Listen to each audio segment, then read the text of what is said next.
Ah,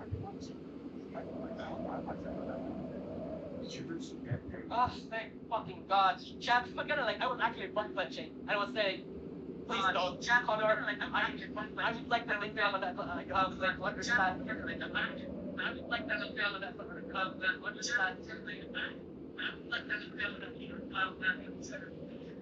Hi, it's me. Back with another Zomboid stream.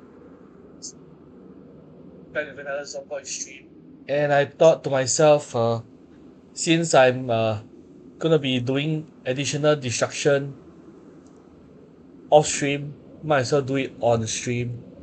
So here I am, trying to continue what I've whatever progress I've made for episode 4. So treat this like a filler episode. It's also 5 p.m. in-game time, and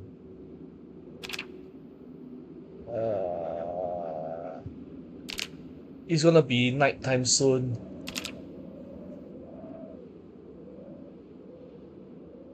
And since the viewing experience at night isn't as desirable, I guess you'll only be following this uh, demolition works if you are truly interested. But in any case, thank you for trying to watch, subscribe, and all that jazz. And I hope to see you in my future videos.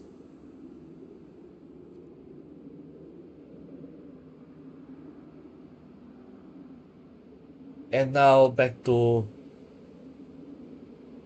more bonking of the wooden floors, so that I can at least get the fourth floor destroyed,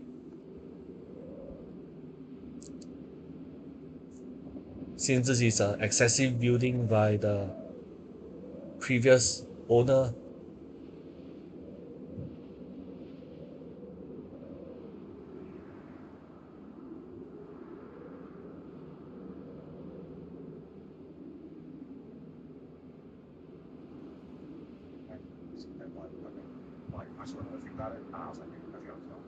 So during the Sapphire Award. Oh, he's talking about the Proctor clip. Oh fuck, I forgot to talk about the Proctor tweet, but whatever. Logic point, well, bear with me for a second.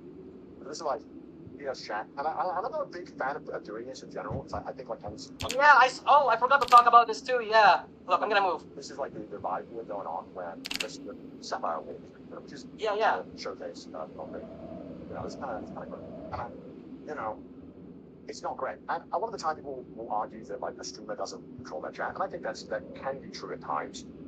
But the fact of the matter is, you as the streamer set the bar. You and Kyle set the bar, and like that's how disgusting like your chat don't like that. Like I don't care how many views you get or whatever you do. Okay, if you can't control your chat, you're home. Come on. Don't get audience captured. Yes, do not get audience captured. Man, God, tell your chat to just stop being toxic. With stuff like this, even if you're gonna. It's true. Actually, you know what? That is true. Actually, I don't think I've seen anything from Peanut telling his fan base to cool it. But at the same time, maybe he himself is getting a lot of death threats from like VTuber fans, so maybe he doesn't feel beholden to do that anytime soon. So you know. Necessarily agree with it. If you let your chat run away with it, that is what they do. They'll start saying heinous shit in the chat. You need to stamp this out of your chat. So look, I don't know, like but for everything I've seen online, like he's gracious to mouse, and I think that's cool. But you just gotta like stamp the shit out of your chat. Like you gotta show that that you're a fucking decent movie and you respect others. I think that's the main problem I have with a lot of the streamers that are big right now is that they will let them in chat run fucking wild. They will let them say anything. And they're extremely disrespectful to like any other creator that's not in their circle for like a clip or content. It's like so gross, and I really hate being around it. It's kind of disgusting. I think there's literally zero professionalism in a lot of the top streamers. It's so depressing. You do not get the shit on YouTube now. Like I saw this streams about this, and I was saying like, look, YouTube like 5 years ago, 5 years ago, 5, 6 years ago, you get call out videos every other week from YouTubers. There'll be a new call out, new drama. It doesn't happen anymore. I see it. It barely fucking happens on YouTube. It's so fucking like there's never a YouTuber that calls out another YouTuber. It doesn't happen.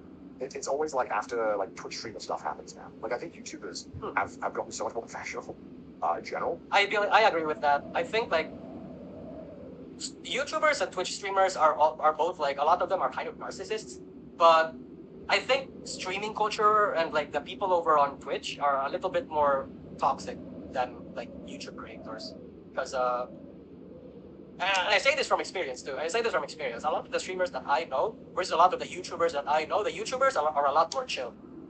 BH. And I don't know why that is. Like, I don't know what factor makes both different, if that makes sense.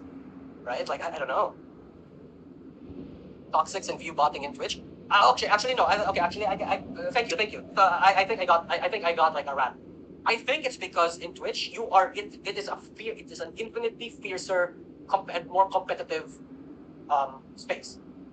In YouTube, yes, you are going to have a lot of competitors over on YouTube, but it's a little bit more lax, and people will always still have time to look at your videos, right? And you don't compete with everyone. You don't compete with like, if you are a person making a fucking VTuber related video, you're not gonna fucking compete with everyone. You're not gonna compete with PewDiePie. You're not gonna compete with Mr. Beast and shit like that. But in Twitch, if you're a Twitch streamer, yes, you might not compete with like, you might not compete with like your average Ehor, like your kitty streamer, but you are competing with like everyone else, especially because like live viewers' time is a lot more finite than people who would, let's say, download your videos or like let's say save your videos for later viewing and shit like that. I think it's because of the spontaneity and like the current time, right? Yeah, exactly. I think streamers are so fucking childish and have this high school mentality. True. What I said. Yeah, but like I think the drama of like I don't like this guy doesn't happen as much, and it's rarely ever like a petty personal thing. But on Twitch, it's so bad, man. It's so cringe, dude. Like the only thing that like I really didn't fuck with this year or last year with the Streamer Awards, especially last year was worse because there was no live audience. So live audience where it was just streamers, they would never fucking clap for any other streamer. Yeah, so the egos. It's an award show, and unless it's them or their closest friends, they won't clap. They have no capacity to be like professional and classy. It's like, dude, can clap. And the whole reason why I think a lot of people were upset about Peanut and have been very disrespectful to a lot of people is like, yeah, I mean, it's a fucking award show at the end of the day, and it shouldn't matter. I think a lot of VTuber fans are just like hella fucking upset that they have to be made fun of all the time, and then when an award comes, that's their only award in the show, and they don't get recognized. They don't, get their kudos. And it shouldn't matter, right? It's not a big deal. I can understand the frustration there. And I talked a lot to other streamers because this thing was already happening by the time like 2 a.m. And I was talking to a lot of the streamers about it, and they couldn't understand it. They were like, I don't really get it. Like it's just like one award, it's like a YouTube and stuff. And I'm sitting there, I'm trying to explain. I'm like, but man, like, people. They get made fun of all the fucking time for existing. Sure. I think you should sympathize, and I understand why you get upset about this. Thank you. But it's kind of tough. If there's any proof to you that I think Twitter is absolutely useless as a source of discourse or discussion, it is. This was my favorite tweet. Okay, by the way.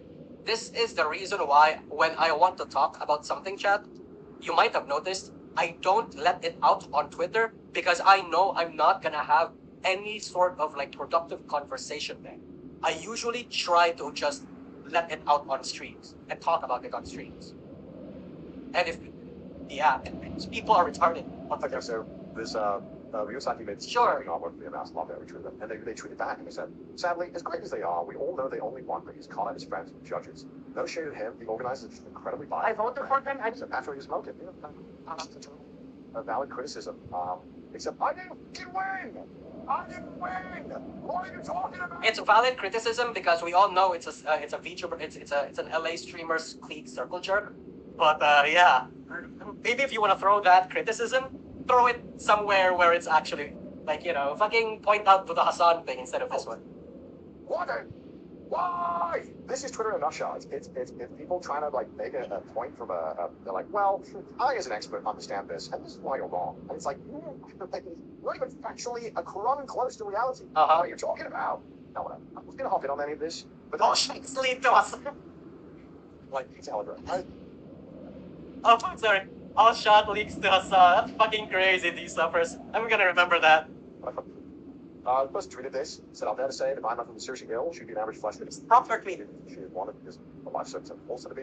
How else should I interpret the choosing to spit on the video whenever possible? Yeah, I already said my piece on that. I don't think Iron Mouse is as malicious as a lot of people are saying. I think she's just trying to be naively positive in a space that towards a space that actually hates people like her. Most FIFA fans took Mouse as just being gracious as a kind of support, saying, yeah, man, this guy's the future of YouTubing. He's going to continue to everything we love should burn to the ground. It's like, dude, run on what? I don't say I tweeted because I read this tweet. I was like, man, yeah. I read it and I'm like, the fucking goal to tweet something like this, I never replied to the low body bait tweets. Because that's what they are, they're bait tweets, because they want fucking AdSense. I don't think, I have to believe as a human being to a human being, these genuine thoughts didn't cross this person's mind and they just want $10 for AdSense. I have to believe that. So otherwise, I lose all faith in humanity. Not even $10. Yeah, I'm not, I don't really care about the awards or who won, but I have a problem with the massive names who are cheering for who won. It's like watching your friends cheer for your bully because they're funny. Oh, I mean, for example, right? Like, Lyle Mori just congratulated Pete Dunne. And, like, Chibidoki congratulated Pete Dunne. And they didn't do anything further than that. It's just being graceful and, like, congratulating someone, being a good sport. The reason why a lot of the hate or a lot of the criticism is being directed towards Iron Mouse is because Iron Mouse was the one who took it one step further. Yeah. See low body bait like this again, I'm not going to reply. I don't reply because I think giving them any amount of attention is bad. But I replied to it because I was pissed off. And I do. It's so frustrating. I hate it. And again, I'm going to be the number one mouse place to defend the game. It's called now. They call me that as defending. I hate it so much because I feel like when people say this, like, oh, Mouse is popular because of her disease or whatever, it's like, dude, if you ever watch Mouse stuff, Mouse never wants to talk about this stuff. It is extremely ableist of you to think that a disabled person would use their disability to get further ahead in life when it's like, I don't think anyone asks you to be disabled. Like, I don't think people have to do. Like, they're disabled. They already have less chances in life, right off, and then they succeed, and now it's because of their disability? I'm sorry, disabled people never allowed to succeed? What are you talking about? It's crazy. This is what happened when you let your own lack of success or trying or inability to do anything in your own life, you let that warp your own sense of I don't think that's what he meant, but okay. They got ahead of you because, or they succeeded because they had X thing that you don't have. It's insane. When it's like, I mean, look, if you watch Mouse, you see someone who's extremely talented. Mouse is, like, I don't think anyone would argue, an insane singer, spends so much time on outfits, streaming 16 hours a day. Mouse worked hard, man. I don't know what you were saying. Look, I think it's a psychotic worldview to view that way. I guess it's gross, man. It's gross to view it like that. And of course, like, I think if this person would never have the goal to say this to a person in real life. Like, this is insane. Oh, he's already an athlete. You're disabled and sign up. Hey, by the way, you only succeeded to your disability. They're like, what? What are you talking about? It's inspired. It's so nasty, and it's just like, I've generally had a horrible mentality towards being online the past year. Like, I do not like being online. Like, I like the streams, I like doing the videos, I like playing games. But the moment I log on Twitter, I'm like, this place is a cesspit. I don't know why I think you left by yourself, mom. Girl, I mean, I do that. I do that all the time. You know what happened to me, Chad? Fucking, you know how I made that fucking, that video talking about the VTuber Awards drama? Like, I just uploaded. My editor uploaded it 5 hours ago. But when I made this this drama around Peanut, because I had like work that day, I disappeared for like almost a day. I come back to Twitter, fucking everything was on fire. Yeah, Twitter is actually super bad. Right. And there's a lot of aspects to this discussion that we could go on about, and like the overall fact of like, do I think whatever should be nominated? I think at the end of the day, oh god, I'm touching my ass right now. It's a popularity contest, and that was what was voted most popular. A lot of these people will cry online. But if you're a VTuber banner? When putting up the shop, a lot of the time they went fucking vote. And if you voted, maybe you were different. A lot of these tweets of people getting angry and upset about it have like 10 million impressions. Like, yes. In this total space, there's so many millions of impressions. Yes. Where were those votes, man? It's easy enough to clap. Hey, sorry, this criticism doesn't apply to me. We voted. We voted. That's the fact. But fucking, if you care so much about it, vote. But true. Care. So don't make the fucking tweets farming it. It's great. It's beyond that, I think. Like, yeah. It's not just because of the award show. It's the humiliation. It's not just because of who won, because he won VTuber of the Year. It's because of the humiliation ritual that fucking Cutie Cinderella and Miss Beers did against VTubing, and like the shit that happened after that. Like, yes, I do agree. A lot of these people did not nominate or vote for the VTubers that they actually want or like, right? But even if that wasn't the case, they could have at the very least presented VTubing with like the respect that I think it deserves. Like Cutie Cinderella could not have pulled this shit. You know what I mean? Like it's just the general disrespect to the scene, I would like to think. And I think the peanut thing was just the, let's say the straw, or maybe, sorry, not the straw, sorry. What's the analogy I'm trying to say here? I think the peanut thing is just like the initiator of it, but the problem is broader than that. If that makes sense. And look, I'm like super fucking. I'm normally adjacent. I hang out with a lot of students who don't really understand it. I do a lot of times if I just sit there and explain. I think Mouse is very gracious, right? And Mouse is gracious and kind of like, hey, well, this Discord is dumb. And I think a lot of people see that as like blanket support, like, you know, my go. And it's like, I think if there's a really good discussion about it, I'm sure Mouse or whatever, but if you're like, yeah, but it's an award show, popularity wins. Can't get mad about that. Doesn't mean I necessarily agree with every single aspect of someone's beliefs or politics or anything. It's just like, it's people using the lack of common sense to further their own agenda and code arguments and stuff. Okay. And people act like it's like the death of YouTubing or the death of the YouTuber space. It's so fucking pathetic and ridiculous. You know, I think like, you know, there are people that are overreacting. Maybe I'm even overreacting, but you know, I still think it's still valid.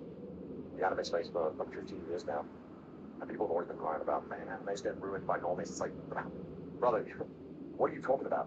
They allowed for someone who isn't part of the category win, but it's your fault for not voting for everyone else, even though it's rigged already. Yep. I mean, it's Cutie Cinderella's, like, you know, I feel like it's pretty obvious, and I think they even say themselves that they aren't going to buy into much shit like that yet. You're deep on hentai forums. No normies are going there. You know, come on. What are you talking about? That was all my thoughts on it. Whenever I talk about stuff, I hate watching the clips or whatever the fuck afterwards. So I always think like, man, I could have been something eloquent or did my point better. But I don't want to fucking write a script because I'm like, that's the truth. Dude, I didn't even need a script to like air out my try to like articulate my frustrations and why I think the broader discussion I've had is like, you know, the way that it is. Like, you know, yeah. But there was one other thing that I guess I meant to talk about. Thank you. So good. Thank you, mildly OCD. Help with a lot of people feeling happy about it. I don't feel like very good. But this is one of the best things we got announced. Okay. All right. Yeah, fuck you, whoever you are. I don't like you. Okay, buddy. Yeah, that was bad. Yeah, fuck you. Fuck you. I don't think you thought, I don't think they intended to, like, you know, make a cringe pitch there, but I think this is like the average mentality that I think a lot of people have outside of the YouTube space. I think that's what a lot of people think it is. Yep. I don't think it's Cubot's fault, so I hope no one's hating on it for that. But I don't think she deserves to. Sorry, well, I mean, I don't like her for that, but I'm not sicking my fans or going to her DMs or like, you know, her in her space or her tweets and shit like that, trashing on her, so I'm not harassing her. But I think a lot of people feel it. I wrote that. A lot of people that don't get it think that's what VTubing is. Because a lot of times, when I'll say about normies and anime and TD, it's true. I feel like he should understand, and I think that's why he understands a little bit. But you know, it's cool mainstream. Unfortunately, it's never that VTuber that had this insane design or this VTuber that stayed insanely well or this insane production. It's the insanely cringe stuff that I think VTuber fans would be like, ooh. So you know, it is what it is. And I think it's just something that will change over time. People will become more accepting. YouTubers are very new. I think people forget that a lot of the time. I've been in the anime for like 15 years, and it's changed so drastically over that time, but it doesn't happen fast. It's a slow thing. It's a slow thing. I'm going to give YouTubers a sign. She didn't have to present it that way. She chose to. No, I think it's whoever wrote their script. You know how I saw some clips of the streamer award and stuff. You know how Cutie Cinderella and the presenters of the awards had like bad jokes that nobody was laughing at? People wrote that shit, bro. Some people wrote that shit. It was designed to be like this. Yeah. So I wish anime had a lot more history behind it before that. So you know, this little thing. But I understand the frustration that a lot of YouTuber fans have. Constantly make fun of the video, but I think it's a really fucking cool video. I think being a VTuber is fucking hard. I think there's different levels. I think a lot of people do it amazingly. There are some people who I'm sure absolutely not great things. As there with every generally speaking, I think there's a fucking ton of artists, a ton of riggers, modelers, that are scammers. Yes. Editors. There's so much fucking work that goes into. Oh, okay. I mean, she's wrong. I don't fucking do. I would not be a VTuber, bro. I have my little fucking Damn, I should have knowledge. Okay, that's the entire video. Connor complains about lolly stuff, which is ironic seeing as he got his start from the Shinta Fujo anime. Oh yeah, Black Butler. He's a former weeb who hates himself. I don't think, so, in my opinion, right, just because you don't vibe with lolly doesn't necessarily mean you're against it, right? Like me personally, I don't vibe with lollies, but I think it's okay. But to be fair, I haven't seen Connor complain about lolly stuff. The only person that I think, yeah, no, I don't know. I actually haven't seen Connor complain about lolly stuff at all, so I can't tell. If I remember correctly, is it Garth and Joey okay with lolly stuff? Like, if I remember correctly, Joey's like fucking anime Oshi was the vampire girl from fuck, what's that anime called? One of the time. Yeah, one of the time. He dislikes it a lot. Well, I mean, as long as he doesn't, like me personally, as long as he doesn't start fucking saying, oh, no, you're a pedophile if you like lollies. It's like, okay, that's basically my line. That's my line. Yeah. Like, as long as you don't start moral policing that shit around, yeah, you're tolerable in my life. Can't remember what Guard. I actually appreciate Guard's like taste in like the weird aspects of anime more, because I think he can understand it. I think, like, you know, like he understands the degeneracy of it, and he vibes with it. You know what I mean? Yeah. It heavily insinuates the pedophile. Oh, I'd have to think that for myself, man. But Jesus. I mean, if he's able to be friends with Guard and Joey for their lolly stuff, then I imagine he is still tolerable. He's still tolerating of it, rather. But it depends. If he's the type of person to call his friends pedophiles, or not, if he's the type of friends to, like, not call out his friend for liking lolly stuff, pedophiles, but then, like, you know, everyone else is a pedophile except my friends who like lollies, then yeah, he'd be a hypocrite. But I personally don't know. Friends or business partners? Oh, they're 100% friends, Don. They're 100% friends. They've been here for a while now. Yeah. Yeah. In general, thank God he understands like the struggles of being a fucking VTuber. There's not a lot of people get it, but you know, cool, I guess. I don't know. He's I'm satisfied enough, I guess. I personally like Ego. Yeah, I think throughout. Okay, so throughout, if I had to say my opinions on all the Trash Taste Boys, I heavily relate to Connor's personality more. In general, I think like we have the same kind of tendencies. Guard, I actually appreciate more in the sense that he's more mature and wise for the things that he likes about anime. And in terms of taste, Guard and I have more in common with. But for Joey, I think I like Joey the least. It's just me, right? But some part of me thinks Joey is pretentious. Or he's contrarian for the sake of contrarian. And yeah, and I don't know if that's part of his character or his bit. Me personally, I've discovered like Giga first, and then I discovered Connor, and then I discovered Joey in that order. So me being exposed to him the last may affect how I see him, but that's my opinion. Like I think I like Joey the least. The way he talked about Boji the Rock was legitimately infuriating. I mean, if he's doing it just to farm clips and like farm rage bait, then you know, to a certain extent I respect it. He's just trying to clip farm. But it's just that the problem with rage baiting and clip farming, right, is that you gotta understand that if you're hating on something that a lot of people like, you shouldn't be surprised at why a lot of people don't like it. Because that fan base aren't going to be the only ones that will dislike you. It's also like the fair few people that will see that shit happening and like broaden that. Like for example, if Joey says that he likes Bochi the Rock, and like let's say Bochi the Rock is well respected, is a very good anime, people that aren't necessarily fans of Bochi the Rock, who sees Joey saying that for shit that he don't even watch and shit, they're going to think, oh, he's just a blind hater. Oh, I mean, he's just a person that hates things he doesn't watch or like for absolutely no reason, or he intentionally misunderstands or misinterprets things just to clip form. I'm gonna have a bad reaction to that. I'm gonna have a bad first impression to that. You know what I mean? Like, it's just bad for your character overall when people see you do that shit and you're being disingenuous about it. And you shouldn't. So you shouldn't be surprised if people don't like you for that. Now that's a hot take. I don't know if what I said is a hot. Like I feel like if people see you being disingenuous, the only person that, the only, let's say, community that is affected by your disingenuity aren't going to be the only one that will hate you. You know, shit like that. Like I don't know too much about Joey. Like I said, that's just my impression of it. That's just what it seems like, and it seems like a lot of people might agree with that.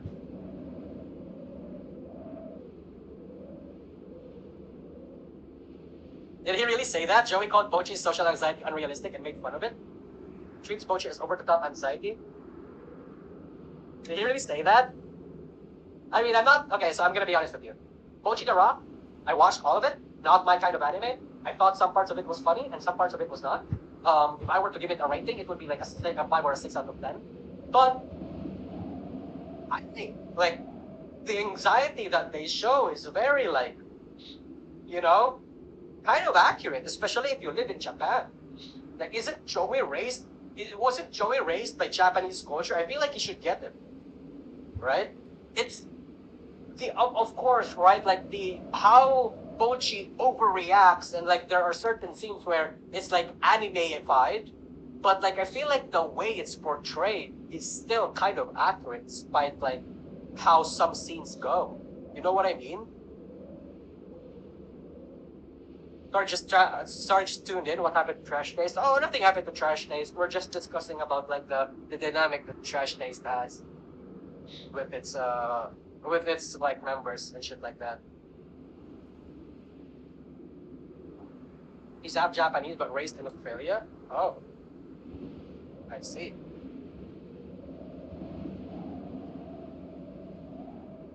I see. Okay. Yeah, I don't know. That's just what I thought of Joey when I first saw him. Like, well, sorry, not first. When I started listening to him, because it's just that some of his takes that he says and that he says were kind of like, ooh, what is this? Elitism is why his channels don't reach high views no more. Shit, let's actually fucking watch that, okay? The anime now. I mean, it could be like different, to be fair. I think Joey just doesn't make videos anymore, and that's why his views have tanked. Yeah, look, he doesn't really upload that much anymore, compared to Connor, who streams almost every day, and let's say Ethan. I don't know if that's the reason why he's tanking. His videos are tanking, rather. I think it's more so just because of him not uploading as much. Yeah, even Giga uploads like twice as much as he does. Yeah, I think this is why. I don't know. Joey Bazinga?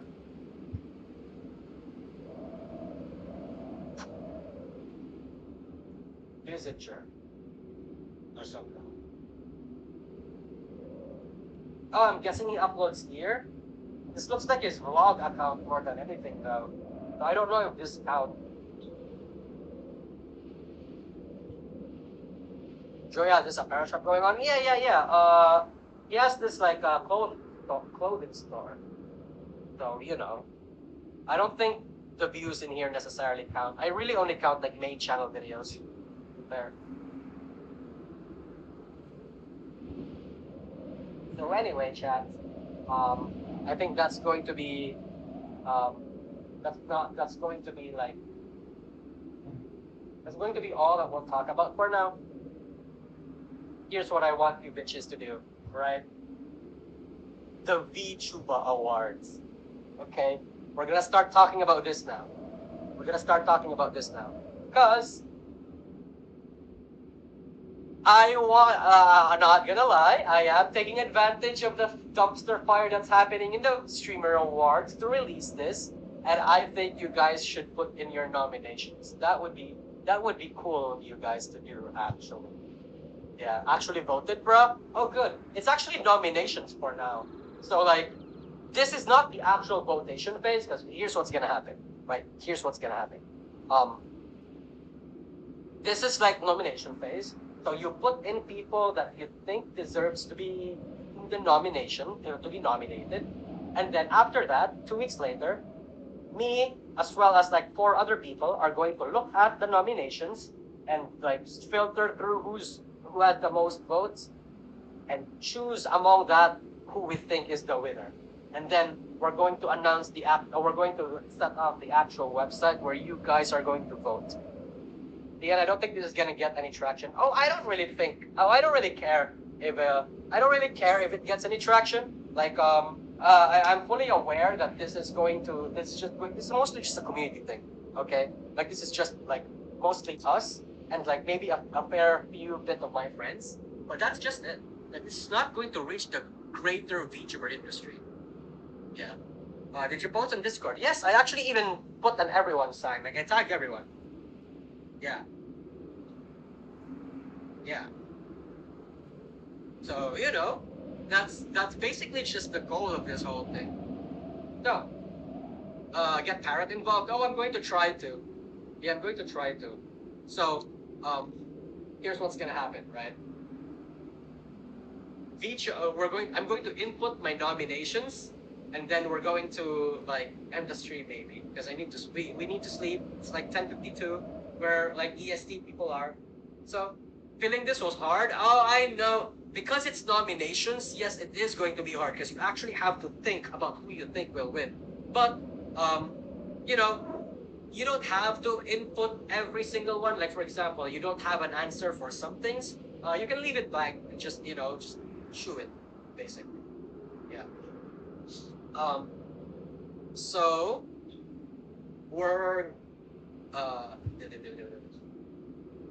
I'm going to fill this out and I'm going to let you guys know who I think this is deserving. Okay. We're going to do it right now. Let's see. Biggest crash out. Which moment a VTuber had the angriest and biggest and most explosive outburst? It's either TBH, it's either going to be Florks,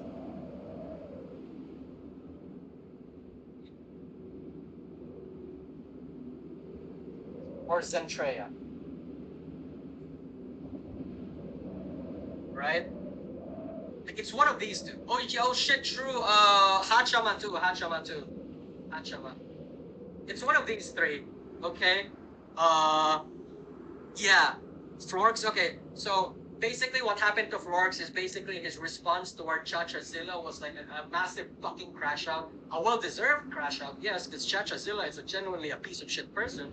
But I think that was funny, and it was very explosive, and that single-handedly ended well, okay, not single-handedly, but that started the spiral that ended Chachazilla's career, right?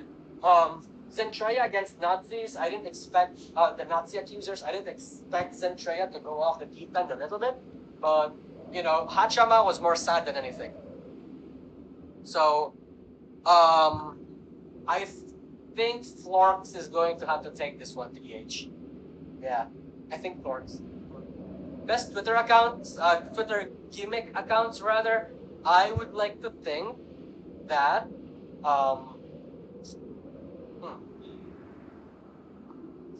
it's either VTuber Feet Connoisseur or Eevee. I'm gonna be real with you. Or VTuber Memes.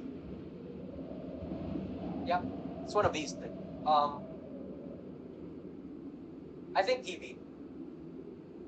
Wait, no, fuck. Feet Connoisseur is also based. Yeah, Eevee. Eevee wins. VTuber SMR pack. Yeah. Yeah, I think so.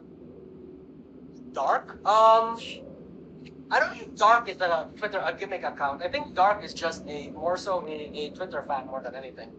Yeah. Rock Solid or Trigger? Ooh. Best character design. Best character design. Okay. Okay, so my take for best character design is somebody that I don't know if you guys recognize. there's this character, or there's this. Okay, I'm gonna look at the name. There's this like. Okay, I don't know if she's a small regular because she's genuinely like a very popular one with like massive clients. But there's this VTuber named Mimyoy, and I think her character design is kind of fire. TBH. Like you might not see it, but I actually think she's fucking cute. Like she's super fucking cute. You know? So I think I'm gonna put her here. I'm gonna put her here. Tweet of the year. Okay, I'm gonna leave this blank. Because yeah, I don't know if there's necessarily a tweet. Like there's a lot of actually no.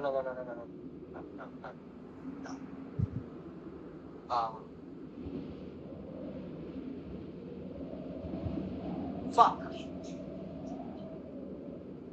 Counter argument, XL9. Let me see. I'm open to having my mind change. What the fuck? No, dude. Is this it? Is this how you...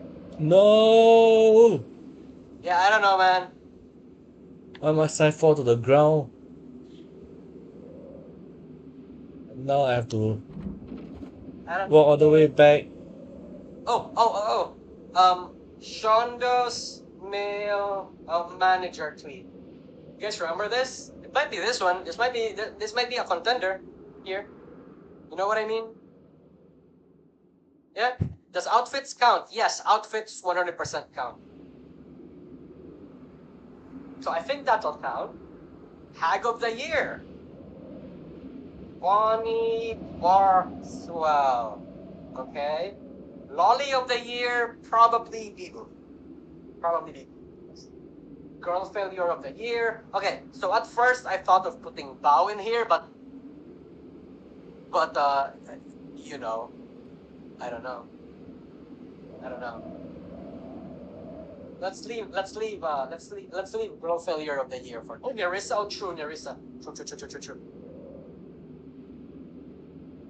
Saba? Oh, fuck, you're right, Saba. I think Saba embraces Lolly, a little bit of her Lolly identity a lot more. So I think Saba, might deserve that there. Girl Ball of the Year, I'd 100% say it's Giga. Gremlin of the Year, I'd nominate Gigi Morin, obviously. Biggest L of the Year. Alright, chat. This is going to be controversial, okay? Is it Bao? Is it Shondo? Is it Iron Mouse? Who had the biggest L? Okay. Cinder? True, it could be Cinder.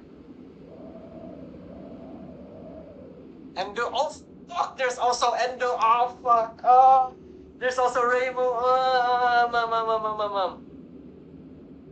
No,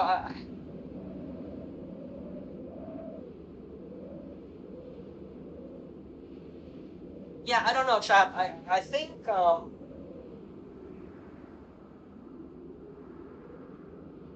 Power Cinder. Yeah, look, I'm gonna argue against Cinder. Okay, I think the reason why Bao did not necessarily have a big L was because Bao was the one that. Oh, sorry, Cinder was not the one that like committed the public mistake. Instead, other people had to do it for her. Like people, like released a donkey on her. She did not commit the L. Whereas Bao, she was the one that was actively saying things, and it backfired on her, right? And besides, I think we're going to have Cinder be on a separate like category later. I think Bao's misogyny incident, because like I think Bao should have just shut up. I think she just needed to shut up. That's it. Yeah. What about Cha-Cha Silla? Oh, we're going to get into that later. Yeah. Let's see. Fattest W of the year.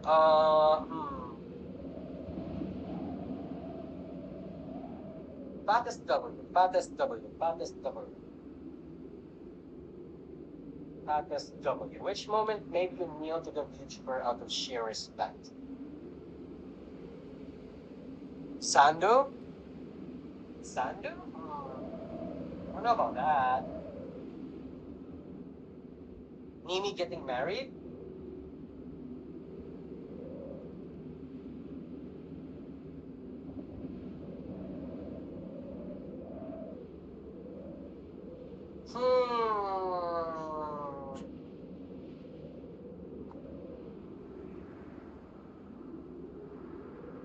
Oh, true. Kason grilling the. Wait, no. I don't know if that's necessarily. Yeah, okay, Nimi. Nimi. Here's my argument as to why I think this is like a W. Nimi knows that doing that would have probably killed her, killed a lot of her parasocial and whales. She fucking did it anyway. I think like that begets a lot of respect. I think that's like a courageous thing a VTuber can do, right? And I like that a lot. Yeah, I like that a lot.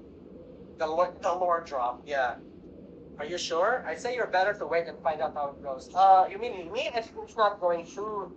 I think it's not like, you know, I don't think she's getting fucked on that, yeah. By that, rather.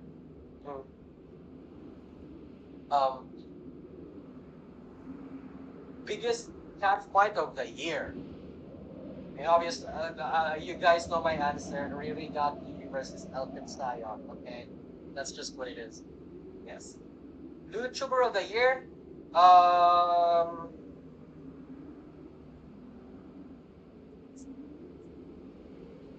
Yeah, I mean, obviously, Project Melody.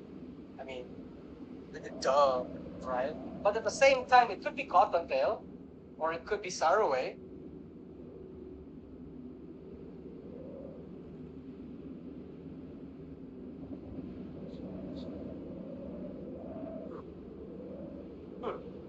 Okay, let's say Melody for now. Let's say Melody for now. Yeah. Novi Allure? Fuck, you're right. Okay, I'm gonna be honest with you guys. I really only watched like 2 of the Allure girls. So, you know, I'm not the best judge for that. So what we're gonna do is, you guys nominate your V Allure people so that we can see and judge, right? Really, the reason why I put Project Melody in here is that he collabed with like that one Genshin Impact porn animator, and I thought that was pretty based.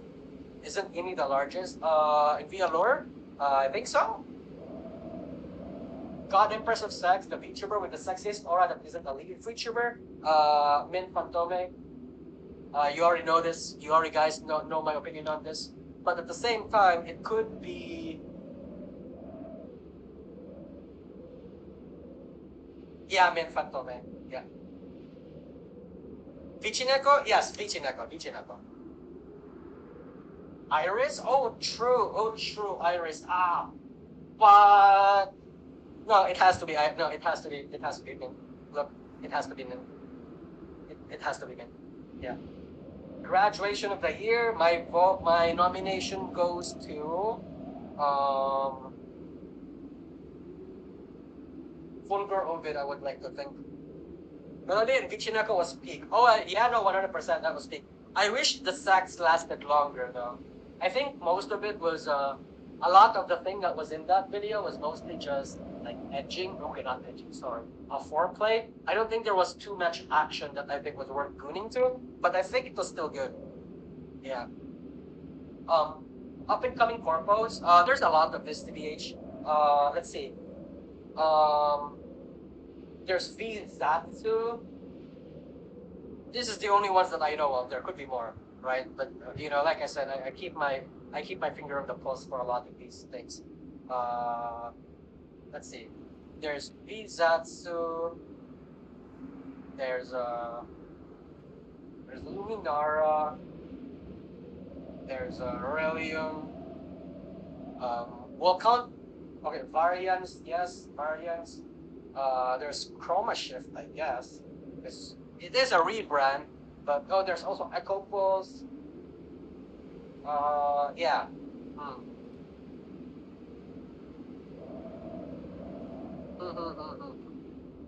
Jinsatsu? Oh, true. Oh, true. I mean, fuck, they're a friend group, right? Stellarverse. True. Yeah. Okay. Yeah, we're gonna count Stellarverse. Um, Glitch Stars. I think Glitch Stars was last year.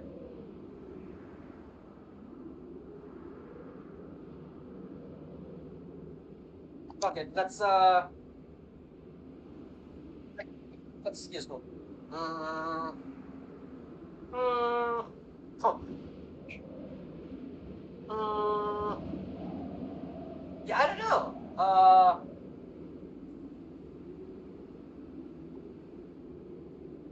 V-Tarts was an Inside Saga. True. Fuck, I don't know, chat. I don't know who to vote for this. Okay, I'm just gonna let you know that these people exist, and so if you wanna make your nomination, put your nomination in. Yeah, put your nomination in. I'm sure some of you guys watch some of the VTubers that are in here. Actually, even the person that I voted for, this Mimi person, she is part of Brilliant. So maybe you guys wanna do that. Stellar Burst is also pretty. Variants is also pretty good. Pass the link. Oh, it's in the chat. It's I pinned it in the chat. Yeah, whatever. A React Tuber of the Year. Hi chat. Who's the best React Tuber? It's going to be probably divisive because we have like a handful of good React Tubers that we have. There's Smug. There's Kitsu. There's Skuchan. There's Filian. Oh, I guess Filian is yes. Yeah, there's also Rima. Oh, okay.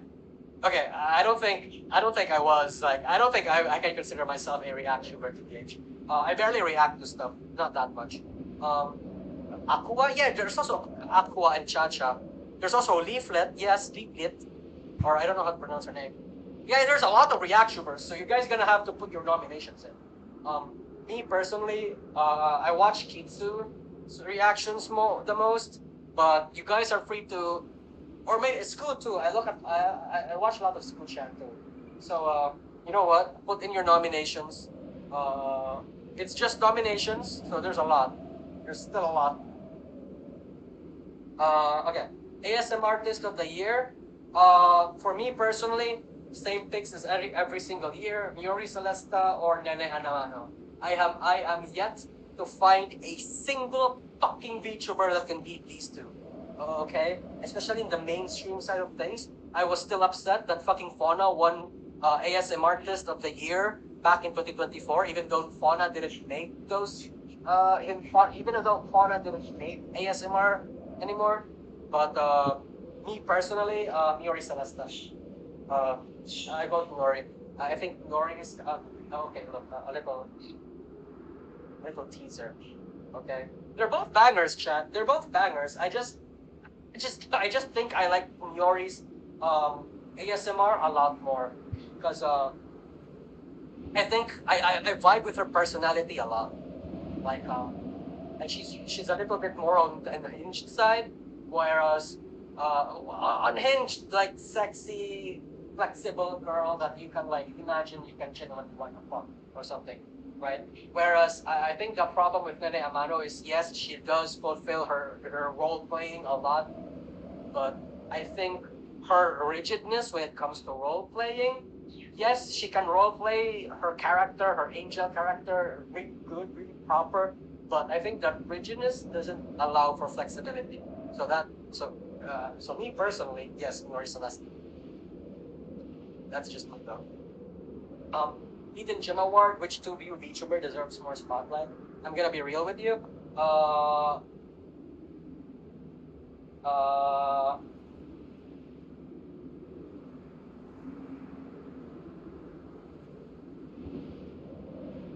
Yeah, I don't know. You guys are gonna have to nominate one for me, okay? Because I don't think I watched too much two views. What are you counting as hidden gems? Basically two views. Like people that have like 99 viewers below. Basically. I can't think of any I can't think of any two views right now for some reason. Mom at Cookie Box? Oh, I see. Yeah, bruh. Yeah, I don't know if I have a good nomination for that, but if you guys do, I'm sure some of you guys do. Lulu Lasso? Oh shit! Yeah, Obake Palm, Lulu Lasso. I didn't know there were two views. Neon Akuma. Oh, okay. Yeah, I know Neon Akuma. Horori. Oh, I also know Horori. Okay. Oh, News. Oh, true. Okay. True. Okay. I love News. Let's put her here. Obligatory. You know. Yes. Obviously. Duh. Daughter of the Year. Daughter of the Year. My nomination goes for Rosama. Wife of the Year. Bibu? God. Do we go for daughter bit or do we go for like the actual robot daughter? Oh God. Oh gosh. Who deserves it, chat? Who deserves it? Sorry, Pebbles. I have to go for Nuro here. Okay? Especially because I just made a video about her. So, you know. Nuro is an actual daughter. True. Nuro is an actual daughter, whereas Bibu is daughter bait. So, you know. Yes. But at the same time, I do understand that Bibu incites a lot of your parental energy. You know, some of you guys might even consider her daughter wife, if that makes sense. Okay, so I get it. Like I get the vision. Like I foresee you. Okay. Okay. Wife of the Year. My nomination for Wife of the Year is Crony. Somebody needs to marry that woman. Okay. Yes, okay, maybe some of you might say Nerissa because, you know, baby fever, yes, you want to wipe her up, yes, you want to marry her. Yes, some of you might say Matara.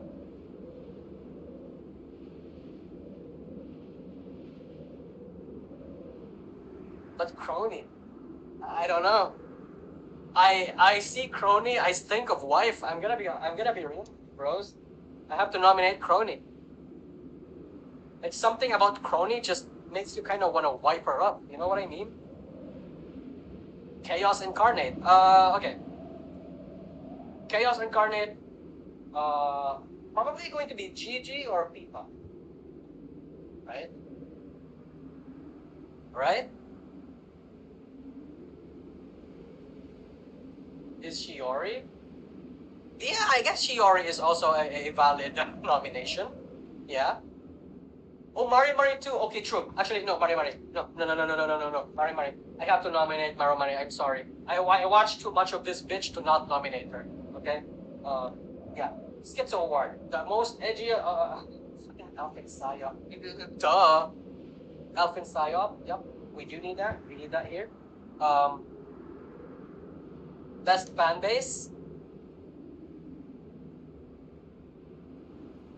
Best fan base. Best fan base. This is more.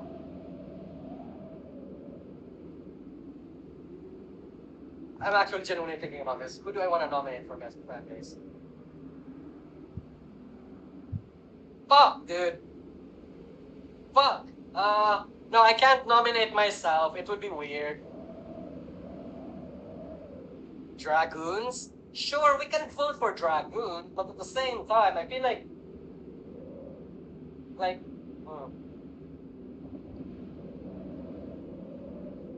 feel like the Swarm is going. Okay, look.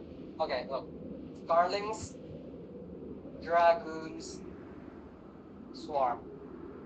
Okay?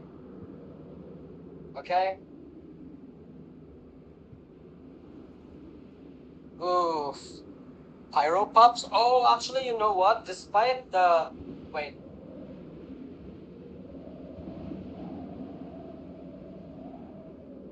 Yeah, I can actually respect like the dedication that Pyropups have for Cinder. So they could be a contender here. But at the same time, though, Scarlings and Dragoons and Swarms are also pretty good fucking contenders. Fuck it, I'm going for Scarlings. No chat, I'm sorry, I'm going for Scarlings. I think it's fascinating that Scarlet herself is an island in Ichisanji. Scarlings are the only different fan base that is not really part of the greater Nijisanji community. Right? So I think Scarlings kind of deserve this nomination. But again, if you disagree, you can put your nominations in. I'm not the only person that's gonna, like, I say it in my, okay, where is it? The person saw me.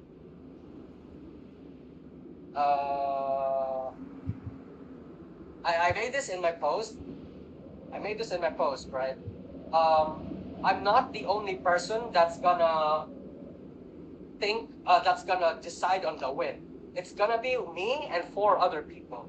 I originally thought of 4, but then I thought actually we need one more for the tiebreaker, and it's 50% panelist vote and 50% fan vote. So your votes is actually still important. Be prepared. Yes. Let's see. Okay. And Hero of the Year, the most entertaining mentally ill VTuber that. Oh, okay. Okay. I'm gonna put Shondo in here. Okay. I mean, yes, Shondo. Shiori. I don't know if Shiori is actually mentally ill, but like Shondo though, I think Shondo is an easy nomination, an easy pick. Mikineko. I can't. Yes, sort of. But I mean, he isn't he like at the same time he's kind of an abuser, no? I don't know about that. Yeah, I have to give it a shot though. Rising Stars review VTubers that produce the best content. I'm sure some of you guys know who you guys want to vote for, but you know. Oh yeah, besides Mikineko is also like Japanese, so no Japanese.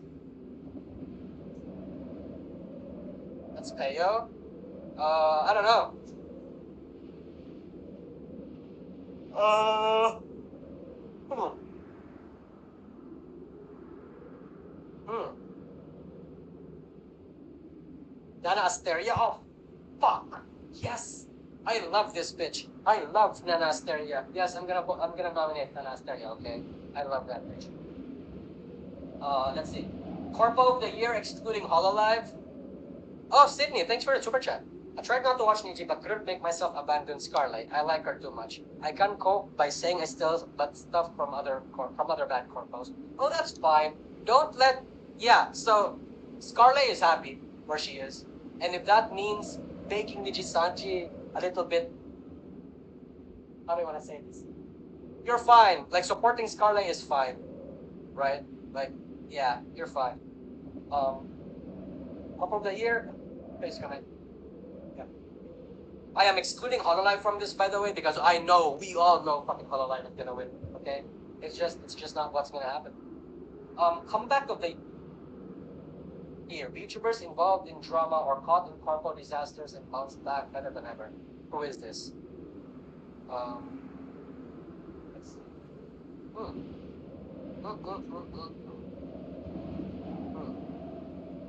Come back.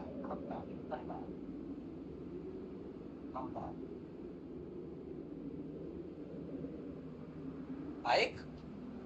No. I have my answer.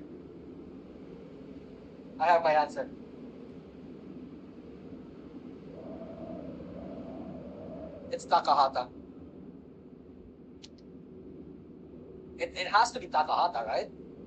Bro, in May 2025, oh, sorry, March 2025, or somewhere along those lines, bro got accused of being a rapist. Baby, Kugodaki immediately fucking redeemed himself. Yes. I made a video about it. If you guys want to watch like the entire situation, I made like a whole video about it. So you know, you guys can tune into that one right over here. Yeah. So I think this is fair. I think Takahata deserves that nomination. But at the same time, I can agree with like Cinder, or Sandu, but at the same time, I don't know if we can still consider Simber having a comeback. I don't think so, not yet at least. Yeah. Reincarnation of the year. I think Nimi. I think Nimi deserves this, right? Because I would put Kura in here, Saba, but Saba still has a little bit of the same problems. I would also think, okay, let's put in fucking. What about Doobie? Doobie also still has a little bit of the same problems. I think the only one that's like relatively more consistent is Nimi. So I think Nimi. Yeah, I think Nimi. Biggest nothing burger. Biggest nothing burger. Okay. I know I know who to nominate here. Zilla. So fuck that person. Yeah, 100%.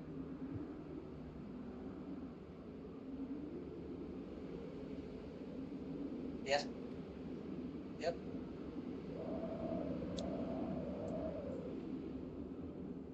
The Hochimachi Award. Oh, by the way, this is banger. Okay, this is a banger name for me. The Hochimachi Award, which is basically who is the best singer. Uh, who do you guys think is the best singer? I will put Nerissa in here.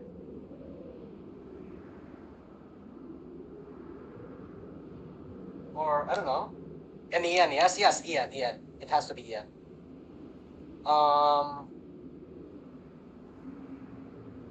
Risu? Has Risu sung lately? Sayla Van Ridian. Oh, that's the Rillium girl. Saba? Bomoko? Sheena. Yeah, sorry, I have to put it to her. Yeah, I have to give it to her. I think she deserves it. I think she deserves it. Yeah. Moment of the year.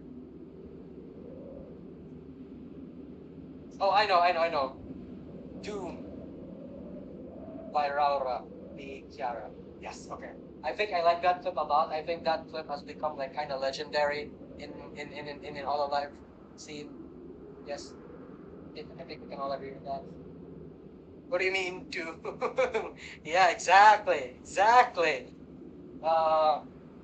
Parent of the year. Well, definitely Nanoless isn't getting this one.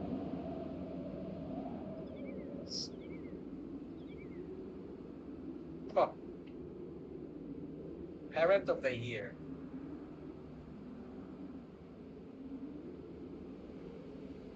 Parent of the year. Do you want to give it to Dia? Huh?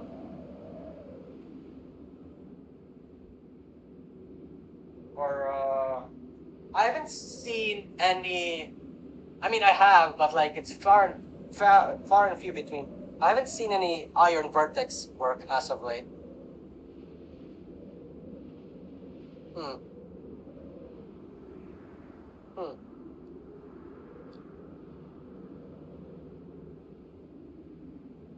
Hmm.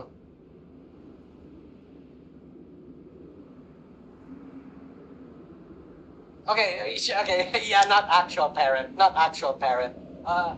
Parent like mama or papa, like rigger or artist. Yes. Okay. We'll get back into this later. Twin Tails. Asagi. No, JP, please. I would vote for Asagi, but rules are rules. No, JP. Yappiest yapper. Which VTuber whose tangents and ceaseless yapping only serves to make you love them a bit more. Okay. Okay. Who we putting? Some of you guys are gonna say Cecilia.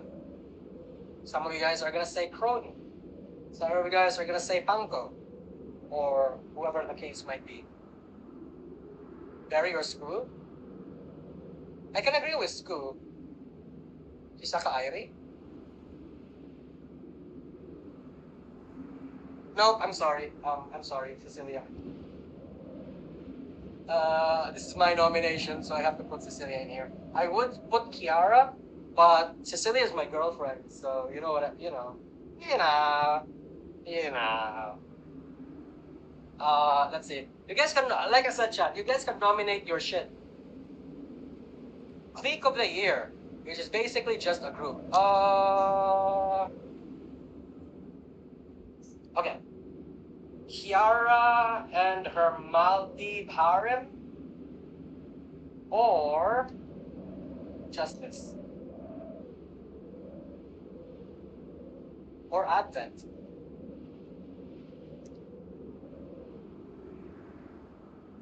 Densatsu? Oh shit, yeah, Densatsu too.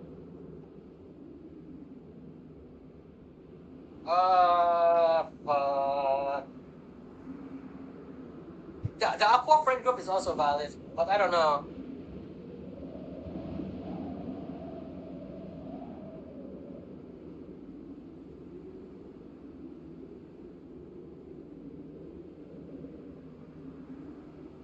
Fuck, I'm gonna put Advent. Sorry, bros.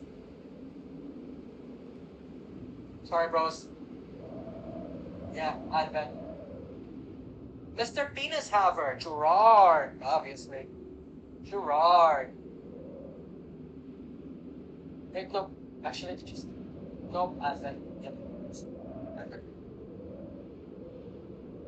Mr. Penis Haver, Gerard. Okay. Drama of the year. The biggest, most impactful and industry-renowned drama. Okay, look, chat. Look.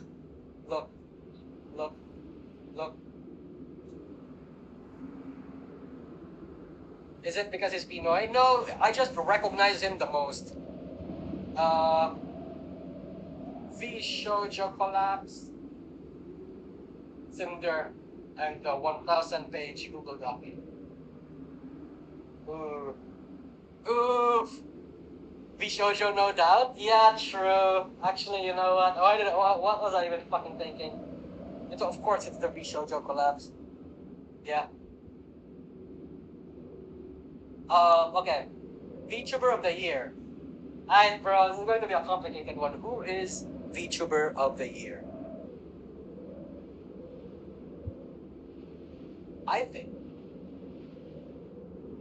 it's Mint or it's Gigi. Yes. Yes.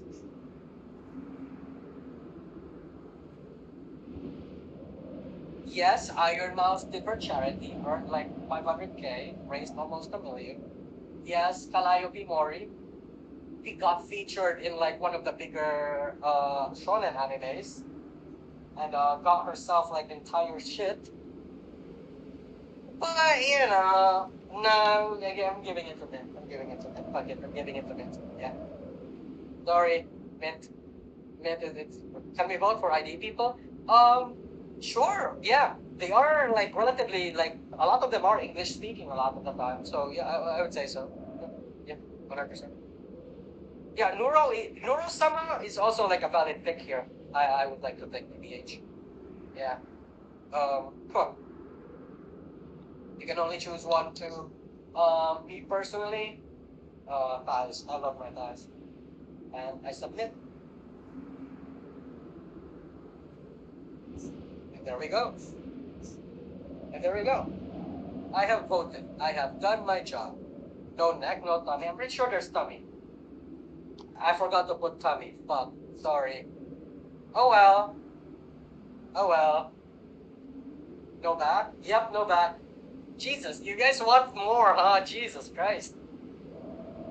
But that's it. That is actually it. Question: if Suisei wins the Suisei Award, what will you do? Oh, she's not gonna win because we're immediately gonna disqualify her.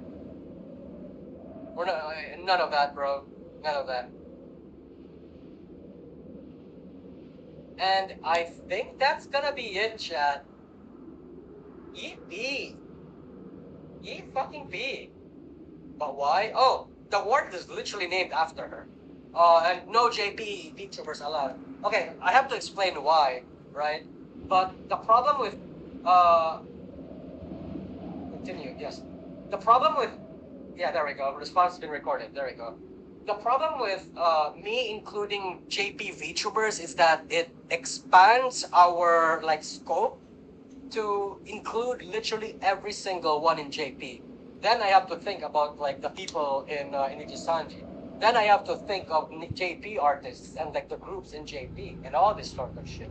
And I don't think I want to bother with that. Like we had the same complaints when we saw fucking Kuzuha, for example, in the VTuber Awards that Zillion had. And I'm like, why the fuck is Kuzuha here? He's so out of touch, out of place. So I feel like I wanted to avoid that. So, mostly just going to throw it in for JP. Me putting in the Hoshimachi Award is a tribute to Suisei though, because I think like whenever there is going to be like a music related award for a VTuber, Suisei is going to straight up fucking take it. So I might as well just give the honor to somebody else that isn't Suisei. Yeah, it's a kind of worms, exactly. It is a kind of worms. Like that's why I kind of want to limit the scope to that. So, and I think that's it. Right? I think that's it. So, we're going to end the stream here, bros. Thank you all for the super chats. Thank you all for coming into the stream. And the people that are... And thank you all for hanging out. I guess watching paint dry while in the dark doesn't sound like a good idea. However, the stream isn't gonna be ending yet. Let me at least get myself to morning. But it's currently 12 midnight in game. In order to see the sunrise, I will probably have to play for another 1 more hour in game in real life.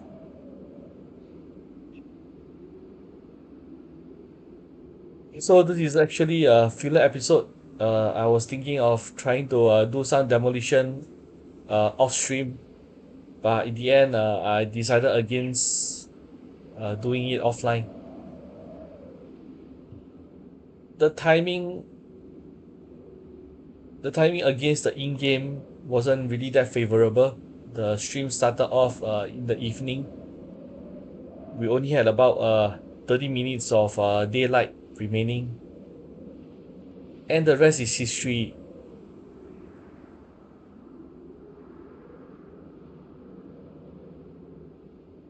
So what I'm trying to do here would be to clear off the wooden floors that surround the house that doesn't belong to the previous owner. Okay. In terms of the rules of the land, he has overstepped his boundary, building into a place where he doesn't own, where none of his allies own, and since both houses are now abandoned,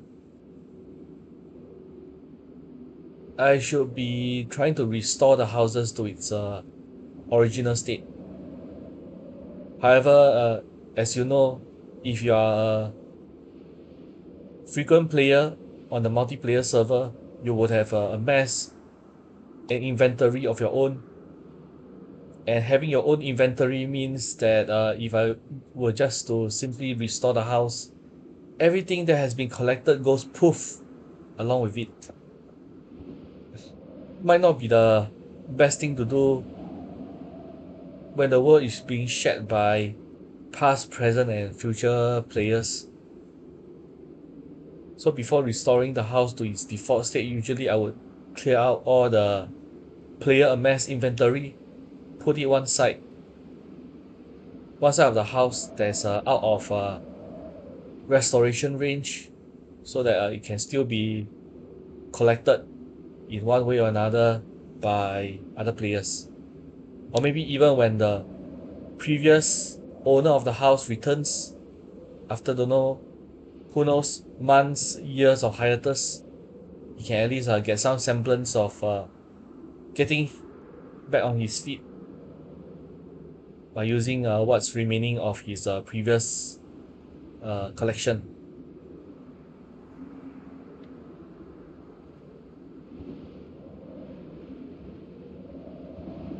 And so the knocking continues.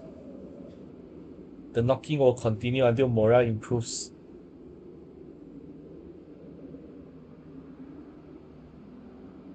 And now it's probably time for me to start another video in an attempt to maintain my sanity. Well, what you are experiencing watching me build in the dark, that's just a tiny fraction of what a regular player experiences if they were to choose to do building in the dark of the night.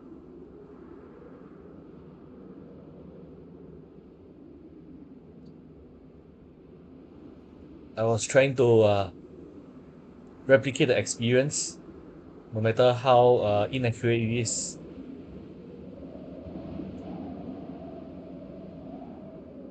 Yes, I know a regular player doesn't have God mode. He will have fallen to his death uh, at the off chance of walking into empty space. But dying and recreating a character is a waste of time if you're just hanging around to do moderation duties. Okay, I guess it's time for another video.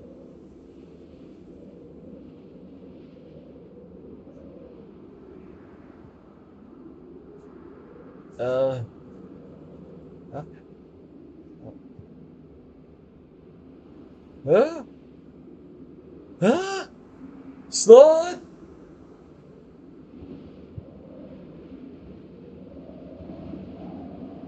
Well, thanks for being a member number one. Congratulations and thank you very much. Well,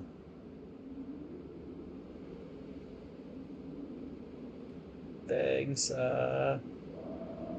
Thanks.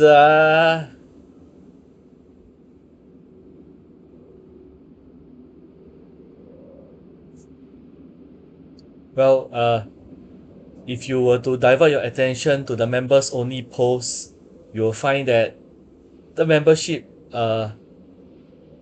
list of videos, right, is currently a barren wasteland. But I guess we can if it's a barren wasteland, we can just always reclaim it. Just have to do some terraforming. Welcome to membership. Welcome to membership.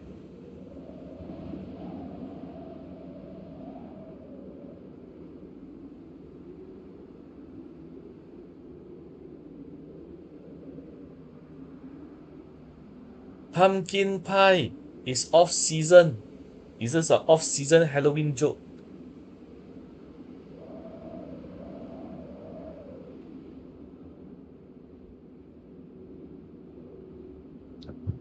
Uh, Wait, are you referring to joining the multiplayer? Uh, I'm still on. I'm still on build B41.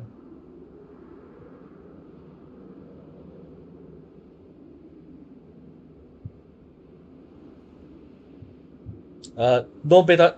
No beta. Branch required. No beta. No beta required.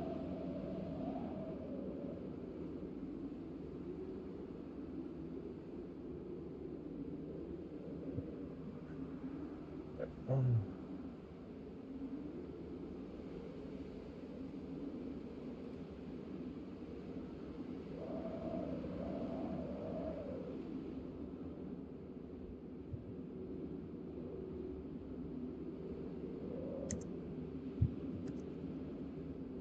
Hi Recon.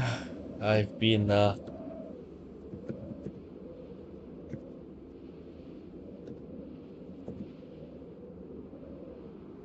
Oops. I should have been typing it in global chat.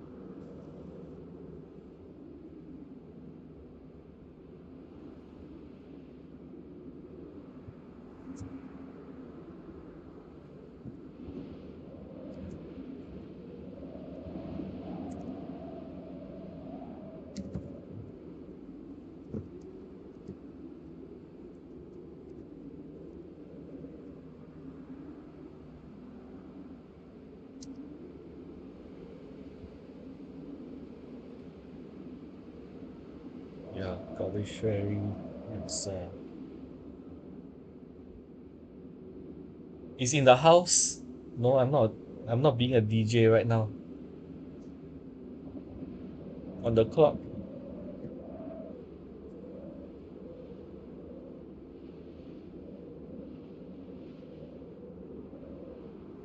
Oh, hi, Fatty. Welcome back. Which part of Rosewood have you locked off at? You have locked off at a random house in Rosewood. Okay, I guess I should resume.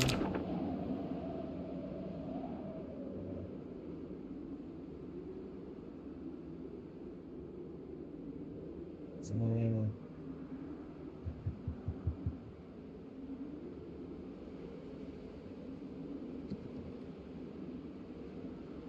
When is that over? Hmm.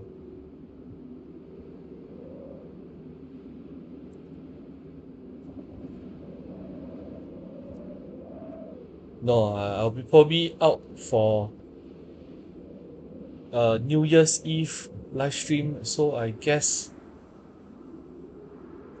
31st December 2025.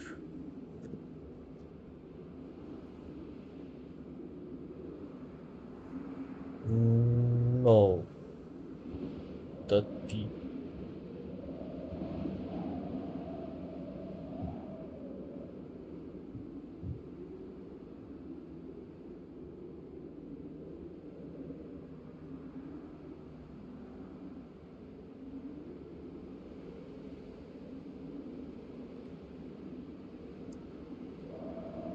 Uh, New laptop new username.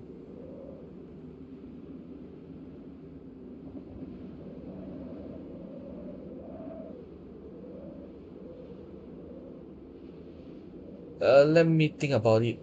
Uh,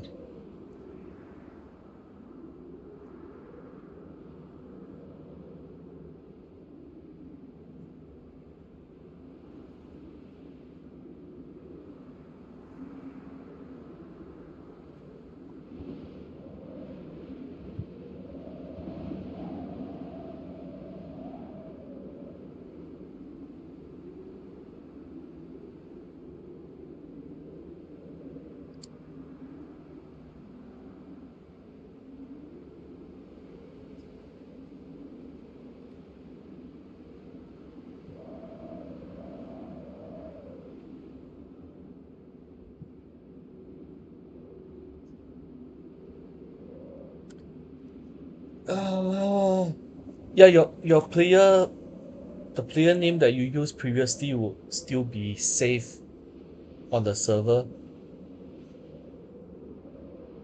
Yes.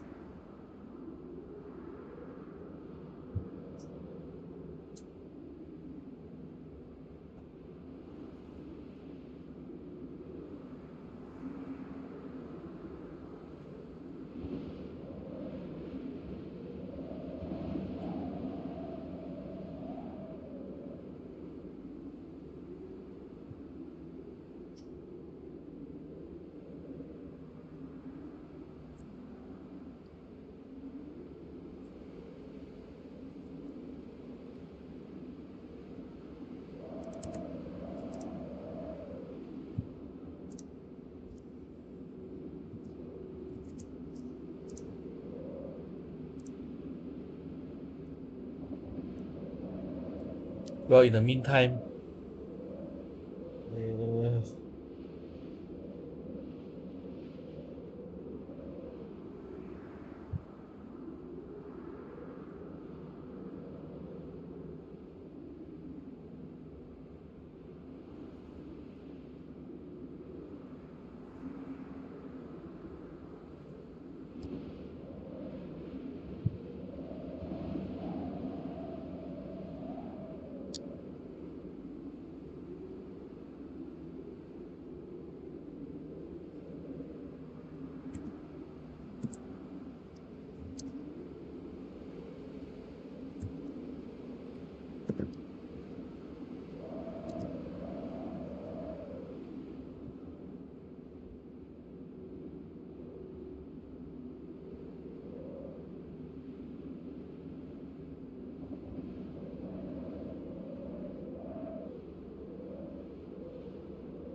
What was that? Uh,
and it has only helped to distract me for 10 minutes out of the many other minutes I will require for the sun to rise again.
Ripping all the cars.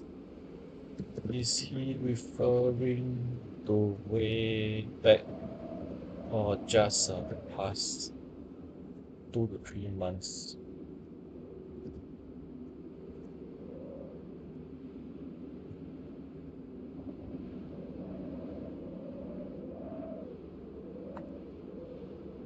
Uh,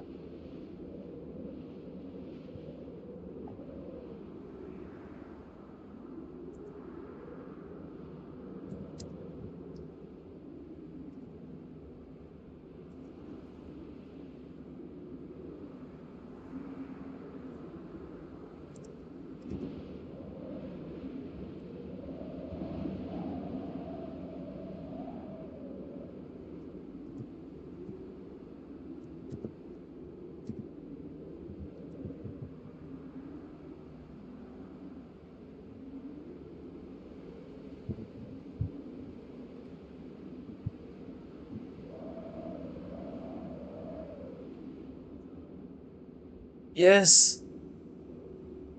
Uh, how many engine parts did they have? Uh,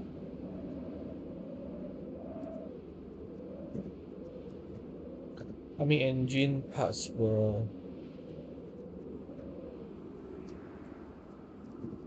discovered in their base? More than 900.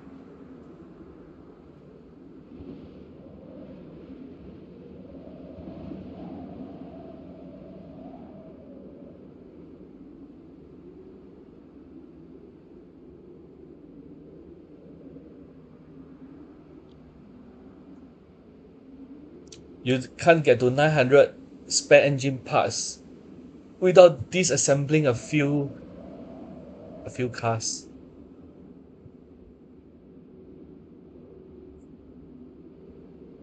Uh,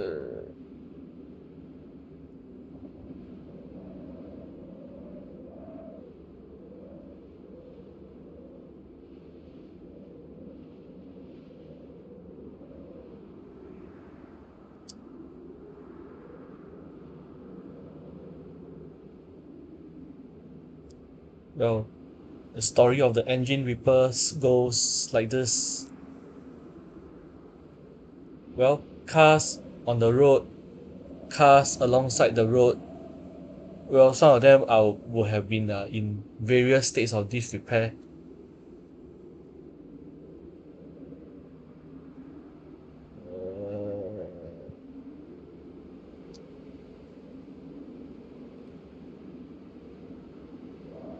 Windshields can respawn,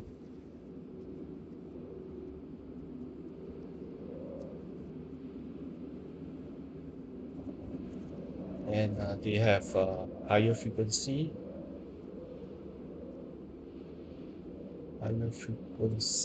than engine parts.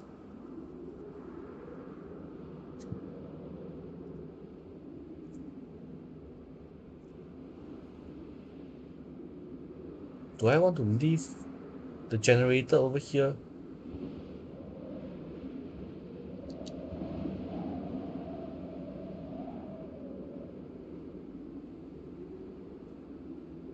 Wait, the generator isn't connected? But why isn't the generator connected? Shouldn't this be powering the street lights outside the community center?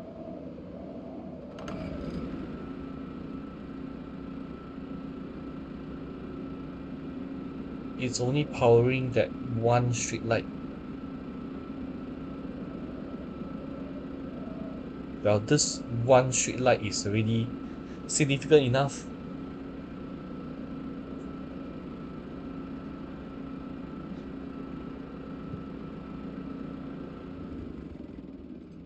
Maybe I should just move this generator elsewhere for the time being.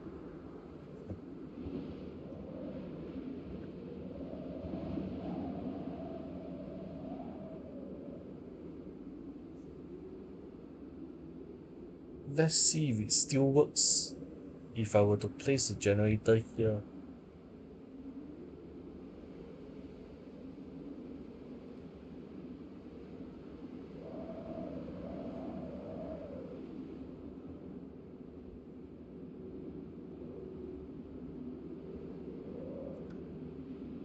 Looks to be relatively close enough.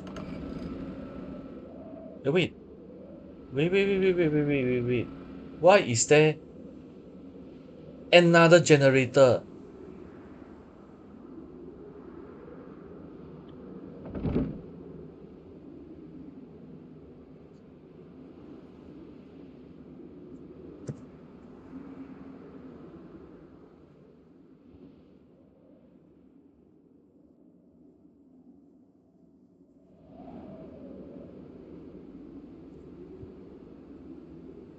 So you mean to say a generator on top and a generator directly below it and a generator by the gates? Where did all these generators come from? Unacceptable. A single player is hoarding 3 generators. Well, I've hoarded a lot more generators than him, so I can't really blame him. But the only thing I can say is that this is not efficient use of all the generators around his base.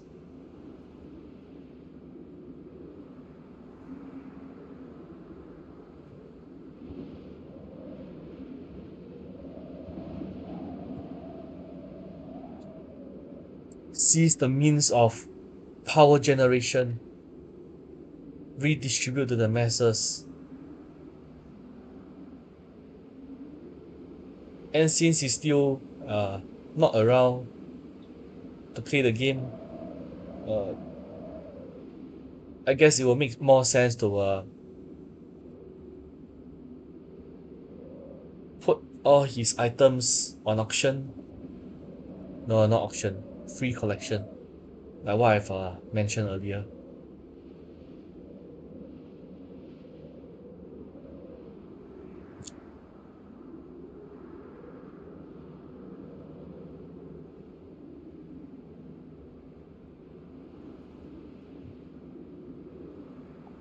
Oops, wrong.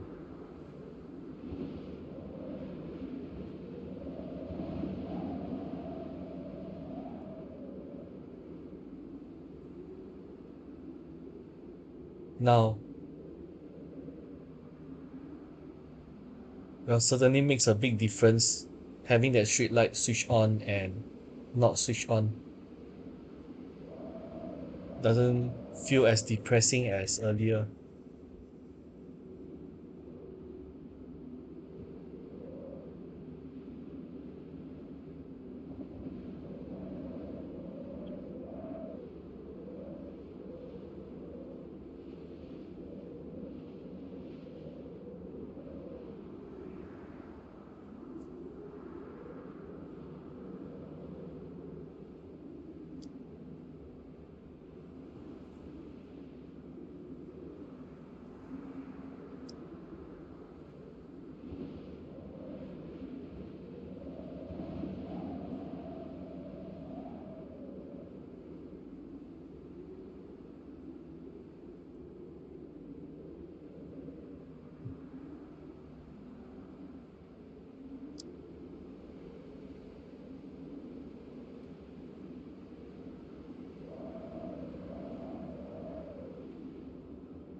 Finally, some raw potatoes.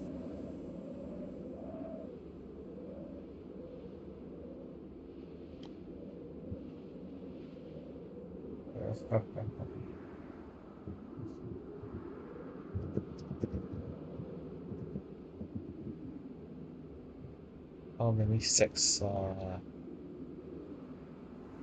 you going? How many sacks are they going to fill?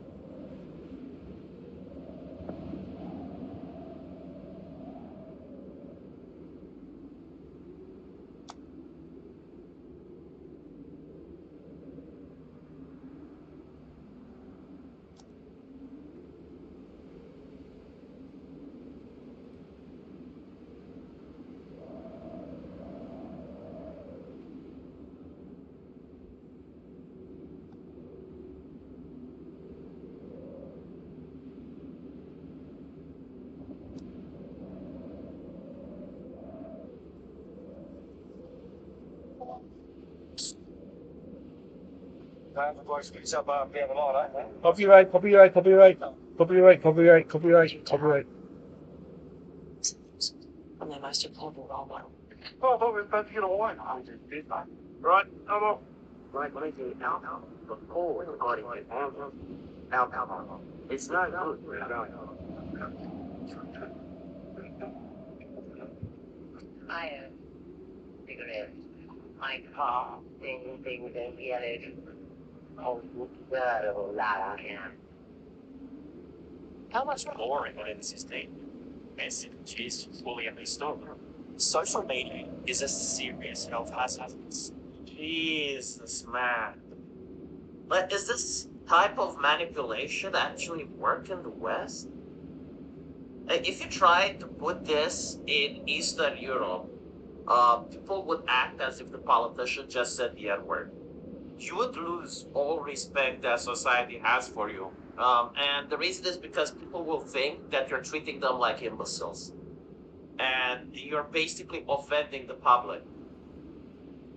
Holy shit. You know what's the last time I saw something like this? Also in the Anglosphere during Project COVID.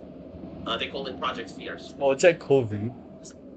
Breathe and people stuck in dark hospitals, and the vibe was that you need to shut down your business right now and you need to stop celebrating any religious holidays because otherwise you're killing grandma, and that person in a dark hospital is basically your fault because you went out without the mask.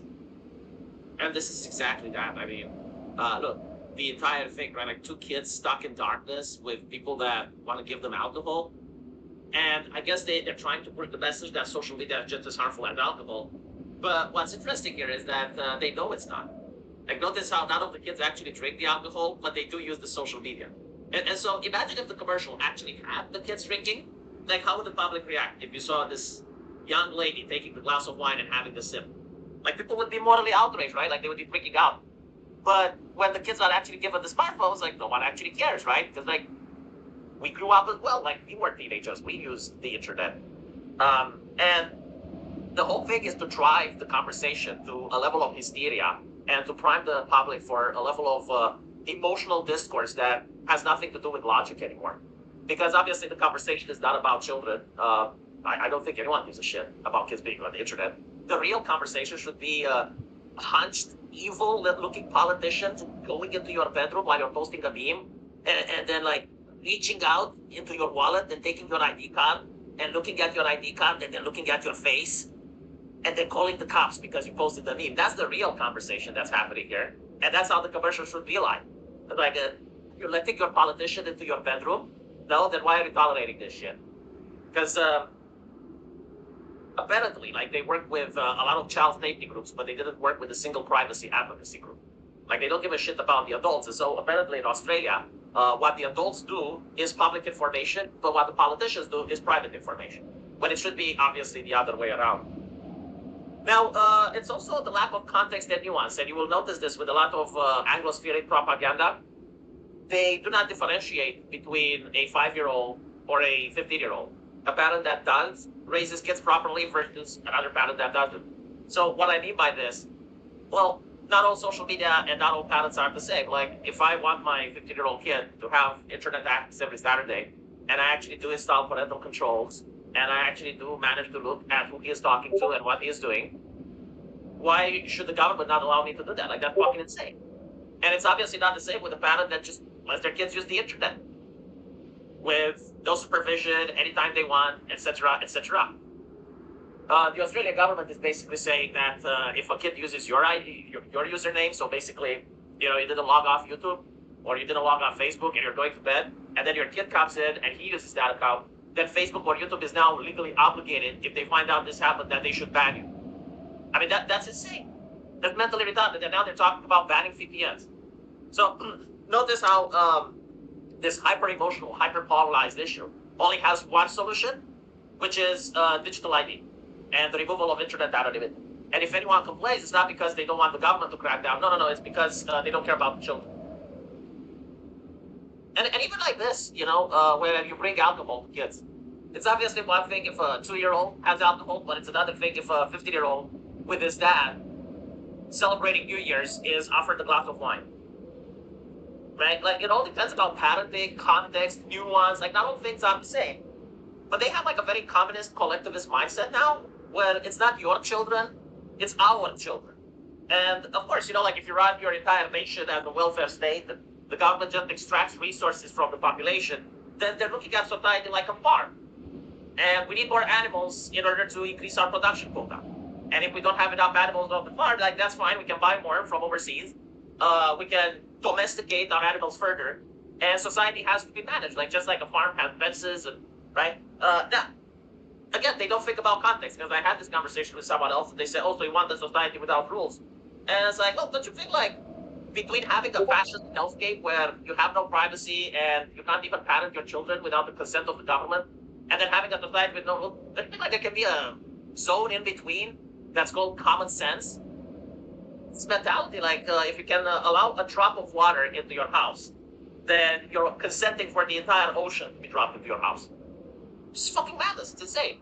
But for some reason, this type of propaganda and this type of arguments really work well in Australia, Canada, the United Kingdom. I don't know why though, but it is what it is. I am actually curious about the harm that they're pushing on kids with this, because unlike them, I did have a childhood and I know what it would be like if the government did something like this. Like immediately, we would try to use VPNs, or if that doesn't work, we would try to go on obscure websites. Like we would still use the internet. And I guess it also depends what parents think. But if the government is pushing this level of fear mongering, obviously they know that the law is very unpopular with parents. And so they're hoping that enough parents internalize this in order to try to moralize other normal people. I find it interesting. So like if a parent can't install parental controls, like are they going to try to prevent their kids from using the internet now? I personally think they don't care about kids. I don't think that this is about kids for one single second. I think this is about adults doxing themselves every time they go online.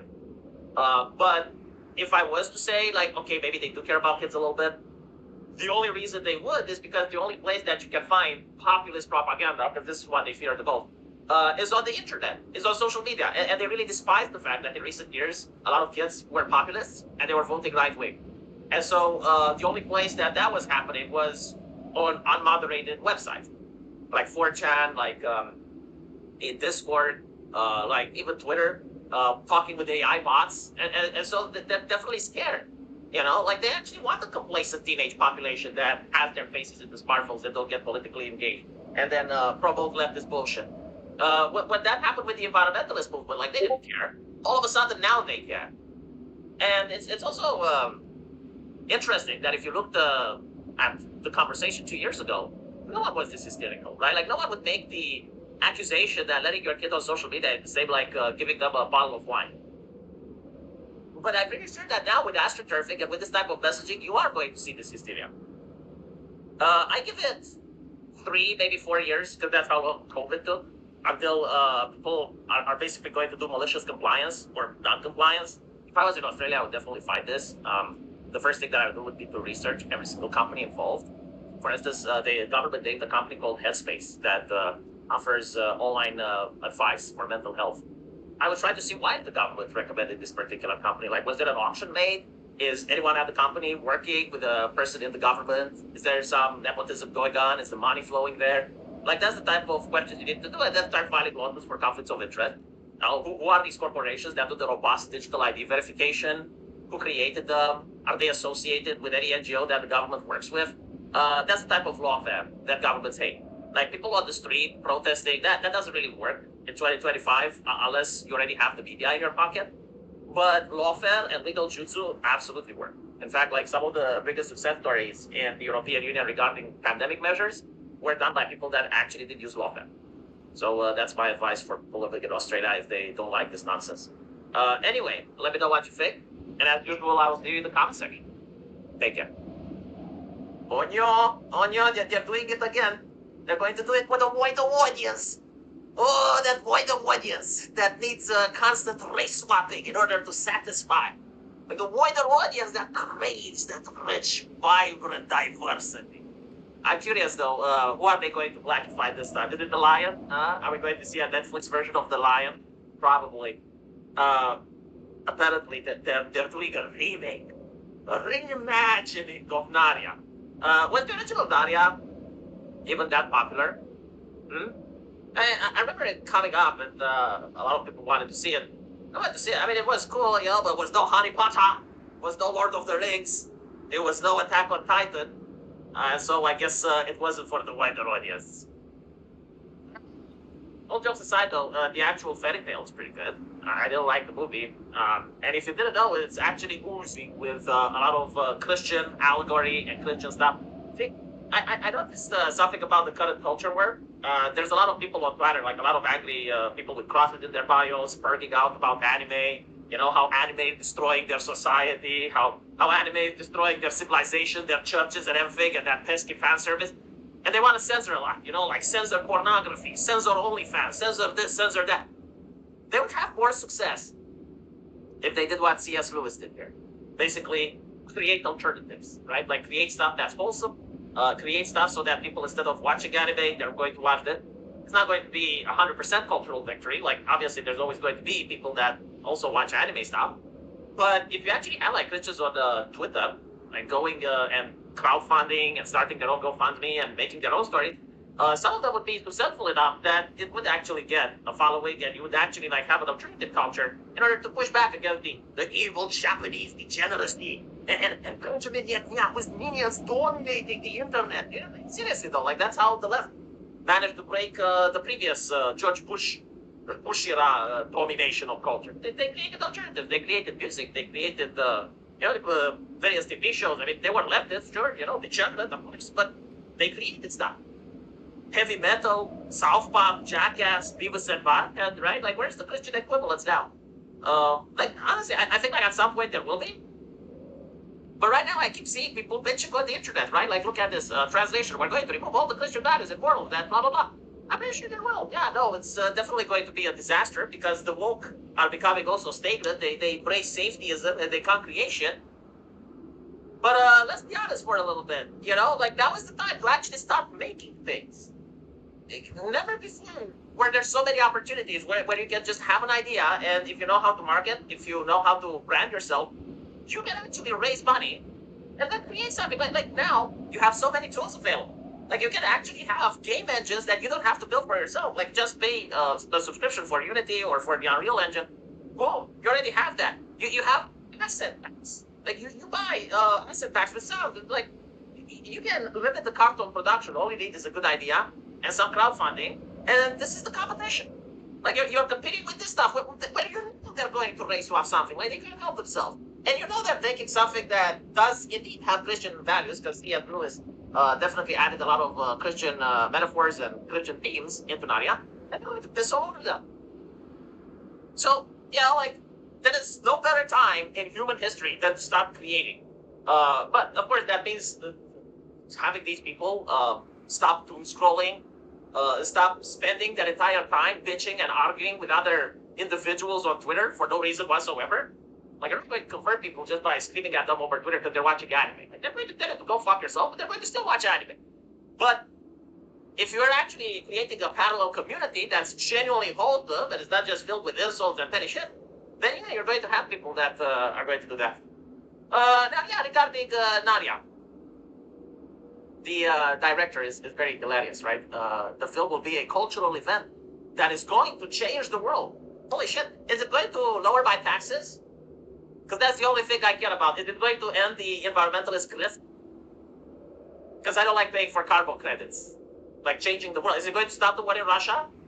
Are there Ukrainians and Russians going to start watching Daria when it comes out, and they're going to forget to make drones and how to pilot them?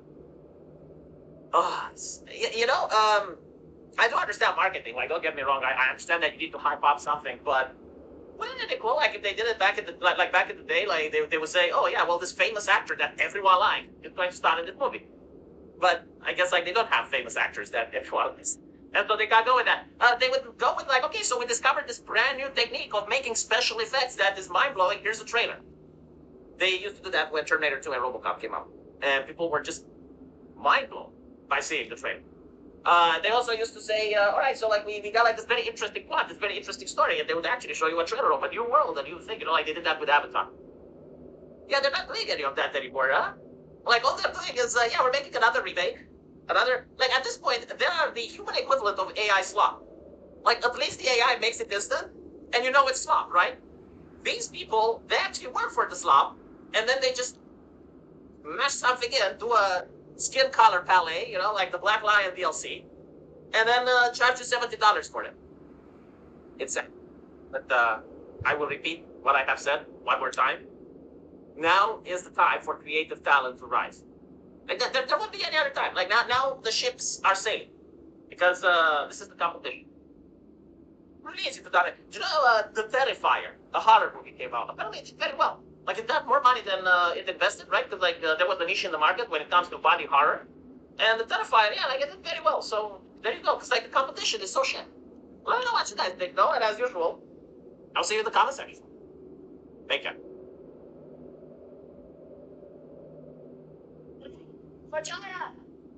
You know, there's a lot of crazy things going on around the world at the moment. Some chick somehow managed to marry Kiryu from the Yakuza games. Well, specifically a cardboard cutout of him. Hopefully she doesn't realize the real-life counterpart is actually young. Yay. I also love how creamy and smooth the drink's texture was. I actually looked forward to drinking Soylent every day. Good luck. You do gotta be crazy to do something like that. Activision said that they're no longer going to do annual COD, and that news is even more unbelievable than some of the most unbelievable AI clips you can find. Reality is skewed. People are crazy, and yet none of this is as crazy as Pokemon fans. I'm crazy. I am not crazy. Pokemon fans are a different breed of stupidity, self-loathing, and depression. I don't think I've ever met a single Pokemon fan that isn't depressed and doesn't display some sort of mental illness. Part of the reason why I don't want to buy anything Pokemon related anymore. Even though, you know, with the way I react and stuff, you could argue I would fit in with that crowd. I'm somehow unable to ever get along with Pokemon fanatics. I don't think Pokemon fanatics get along with even their own kind. Actually, I know they don't, because today's story is absolutely insane. Nintendo, get your fan base under control for the love of God. And then again, you kind of need a crazy fan base in order to sell things like Legends EA in the first place, because only stupid crazy people actually go out of their way to buy that crap. I never thought I'd say this, but, you know, Sonic fans may no longer be the most unhinged fan base in all of gaming. I think it's time we all accept that award goes to Pokemon fanatics. Douchebag of the year!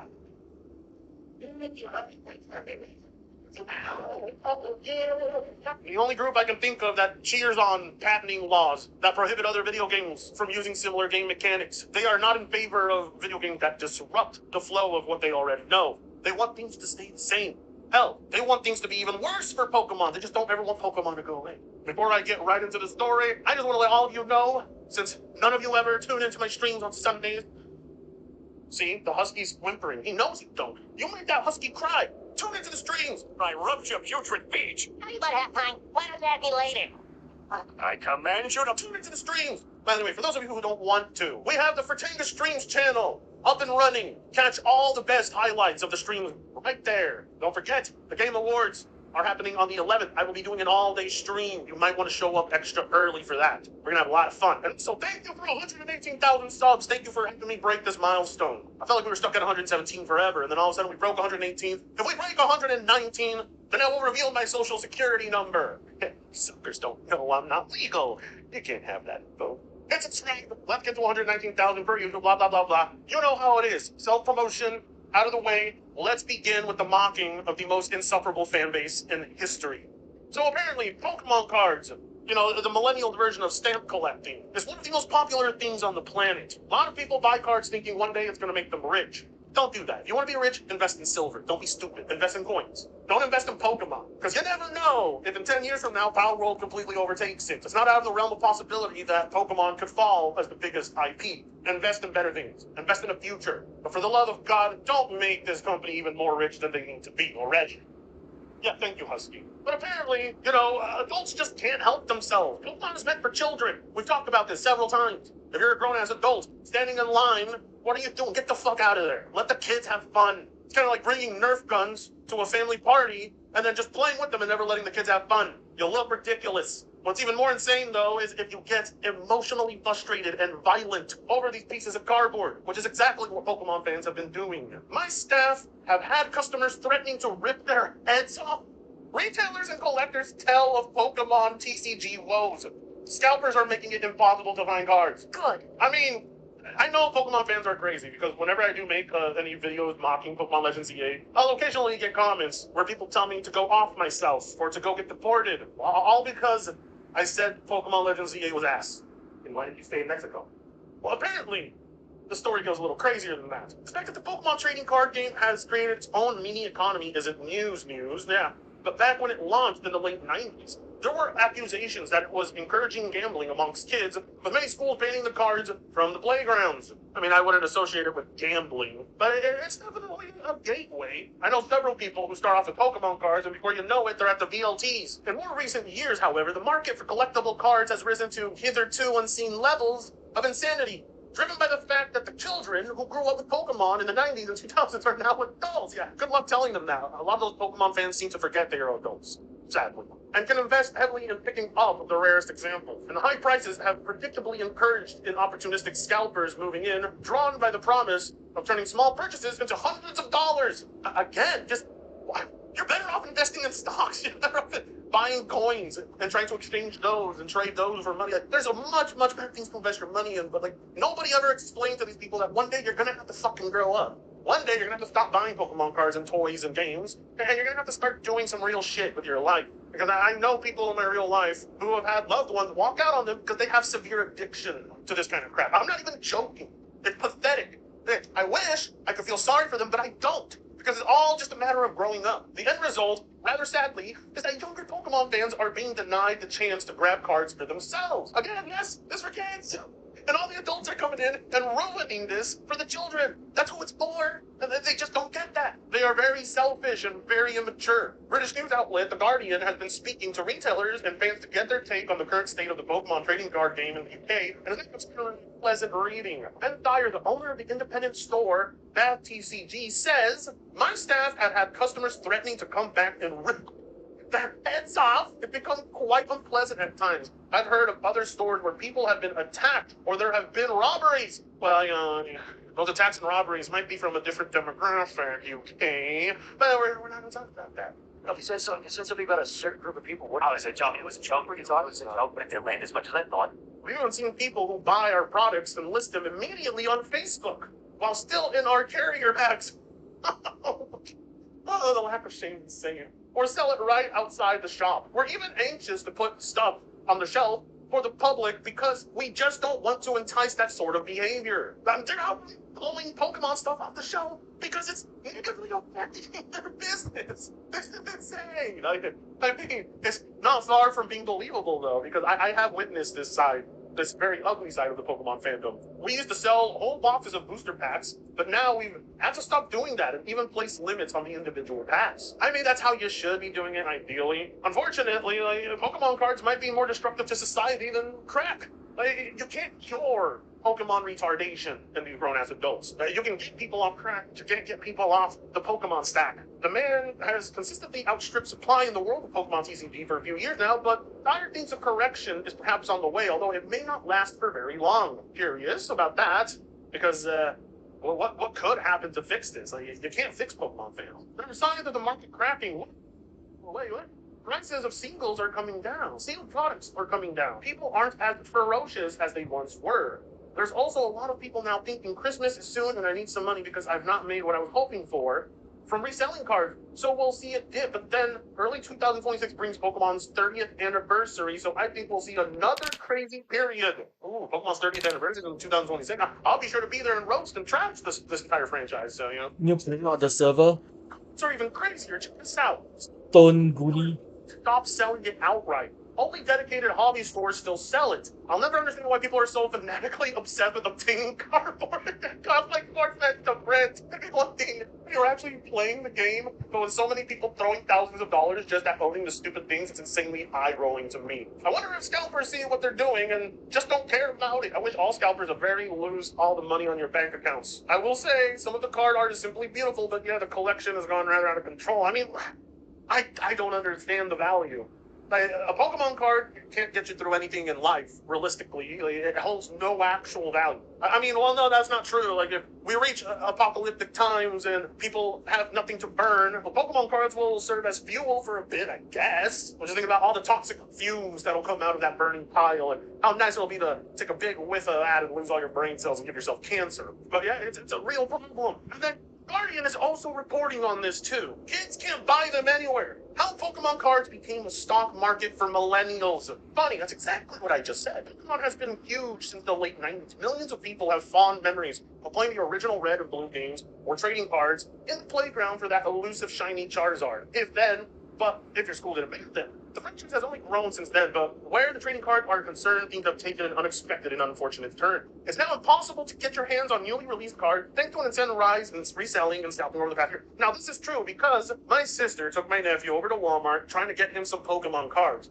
Now, all I remember is that Pokemon cards were literally right there where the candy is on the checkout aisle. They were just so readily available. You could just grab them. They were within your reach. But now, they keep them behind glass with a bunch of security locks because it's a huge problem. Not only do people steal them in droves, but once they are on a shelf, crowds of people will swarm and physically hit each other and fight over them. It's a real problem. I'm not even kidding you. This actually happens. It's a frenzy. Like, they see some fucking gay-ass Pokemon card, and they immediately do some gay shit like, out of my way. Literally grab a kid, throw him 5 feet in the air just to get their hands on these things. I've seen it.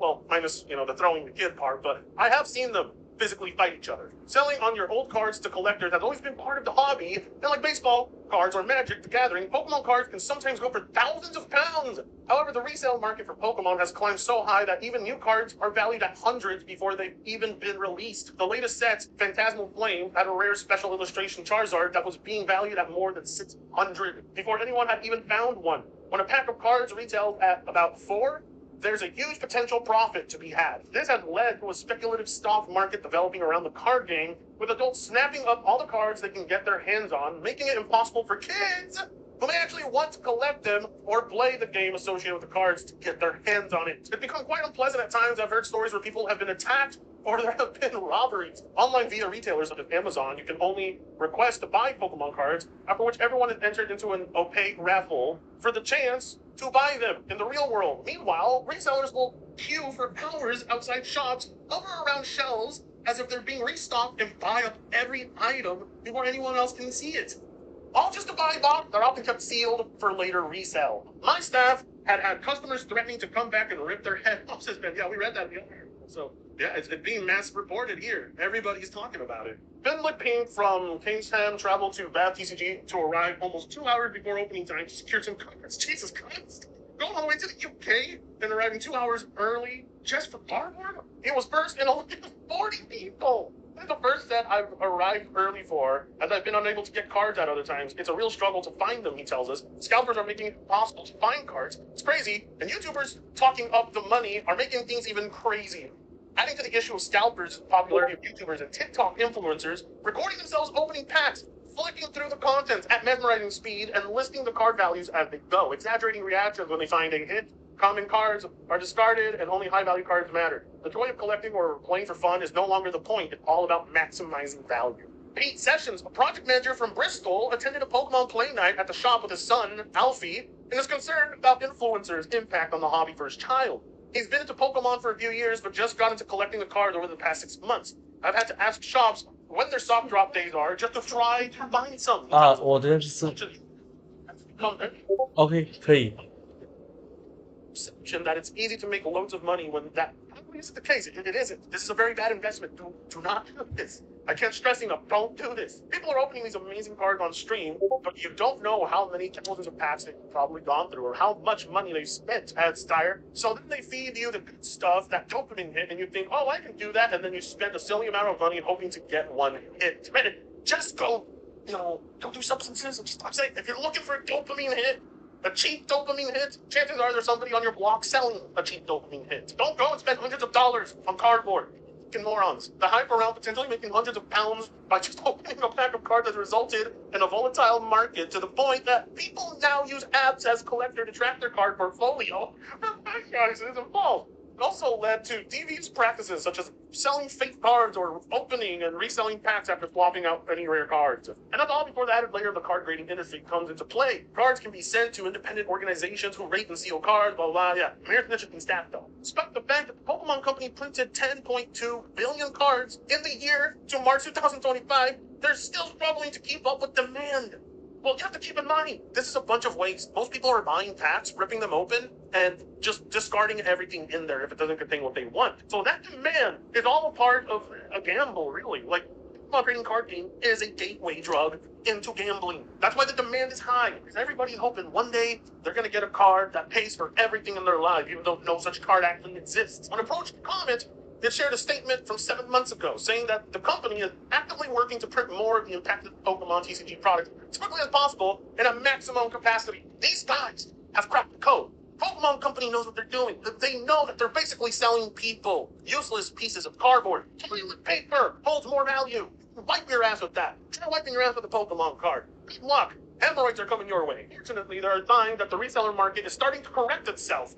I want it to be crazy. As more supply for older sets start to trickle back onto shelves, there are signs of the market cracking. Pieces of singles are coming down, sealed products are coming down, people aren't as ferocious. Yeah, we read that in the other article, but while many shops have now adjusted booster pack pricing to reflect their perceived value and make the most of the Pokemon card boom, Bat TCG refuses to give into that temptation. We won't do it to our customers. Well, bro, your customers are threatening to rip your head off? Yeah, you should probably go ahead and just screw them over. Screw Pokemon fans. Seriously, you can walk all over a Pokemon fan and nothing will happen to you. Look at Game Freak. Look how they walk all over their fans. So I don't know why retailers won't do the same. Dyer says, it's hard as a business owner to say, I don't want to make more money, but I don't want to be another one of those shops remembered for scalping. Once the bubble bursts and everything goes back to normal, hopefully people will remember that we protected our community and looked after our players, that we ensured our local customers got cards at reasonable prices. Wow, somebody's going to have to tell this guy, sorry, you're dealing with the most unhinged, violent, ferocious fan base on the planet. Good luck running that shop. I'm surprised that man is still alive. It's so bad over here where I live, Pokemon cards have to be put behind locked cases. Everybody thinks they're really going to get a golden ticket to Willy Wonka's chocolate factory when they open these things. It's a problem. But it seems like the bubble's going to burst. The market's going to slow down for a bit, but once all those printed cards are put back on shelves, I think we're going to get even more disastrous results. It's just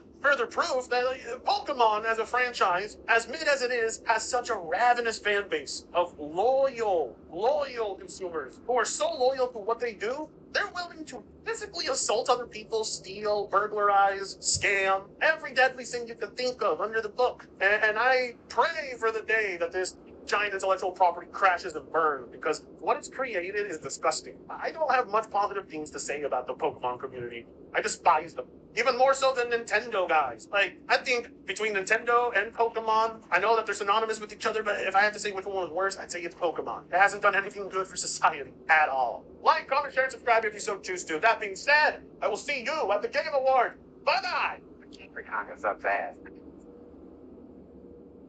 How will you convert those who are supportive of him to voters for you? Yeah, I don't know that we'll necessarily convert all of Trump supporters. That's not our goal. You need to? The goal is to definitely talk to people. No, we don't. We don't need to. So the news we've been hinting at for the past few weeks is now official. Good old Jasmine Crockett has indeed decided to run for U.S. Senate in the state of Texas. And much as you would expect, much like her in the house.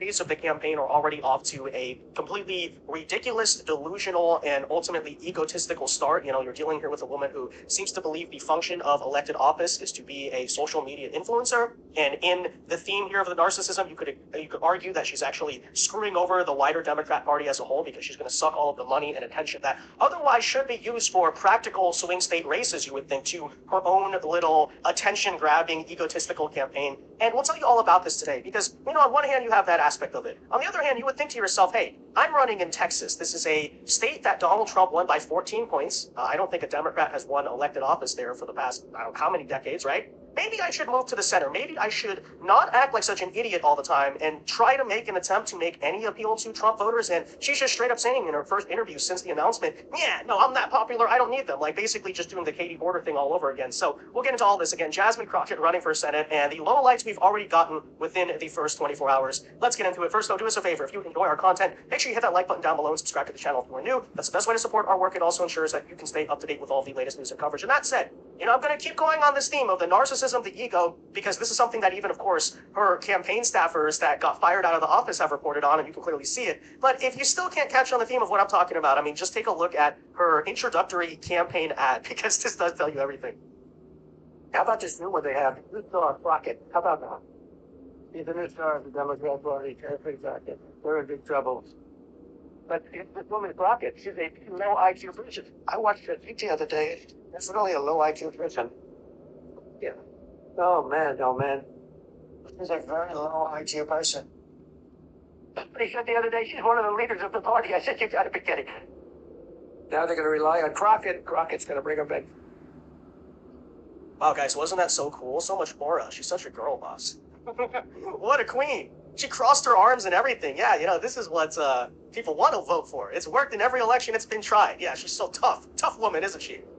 Guys, as I've been saying, there's an old phrase that goes, politics is show business for ugly people. And I think in the case of Jasmine Crockett, it's absolutely true. You know, this is someone, as I said, clearly at some point in their life, wanted to be a celebrity, right? Either influencer, rapper, actor, something, right? Never made it for obvious reasons. And so she basically treats the pulpit of Congress and everything else as that opportunity, right? I'm an influencer now. And this, by the way, has been widely reported. We talked about that Atlantic article, the profile they did on her that concluded what an insane narcissist she was, right? Apparently her lock screen on the phone is a picture of herself. She demands that the staff pick her up. It can't be a regular car, regular Uber. It has to be like a black Cadillac or Escalade or something like that. She wants to feel like this very cool celebrity. You know, I'm royalty. You know, I'm some random member of Congress. You know, it's actually been basically admitted that she uses those hearings for a performance, right? She wants the clip. She wants the engagement. Yeah, and I mean, it goes without saying that these types of people are actually extremely dangerous to have in power. You know, the ego, the narcissism there is off the charts. But that is, of course, assuming that she's ever going to see power here. Now, that said, last night she also did do the campaign launch event, and, well, it went about as you would expect. Check it out. Let's get to it. She ain't never scared and she ain't never been. Always willing to go toe-to-toe against the president. I can't wrap my head around someone who vote Republican. She advocate for beating kids. They protect folks touching them. Trump invading his own country with our army. What a show. We remember Pearl Harbor by illegally bombing boats. But I thought we wasn't gonna do nothing but think again. They only trying to scare her out of running because they think she'll win. Yeah, don't you know, guys? This is what the kids are into. They like that hip-hop on the MTV. And, you know, it's pretty hysterical because you have to imagine there's obviously a certain demographic that they're trying to appeal to here, but how much you want to bet a bunch of that audience is just like old no kings baby boomers? You know, you got these geriatrics in the crowd. What is this noise?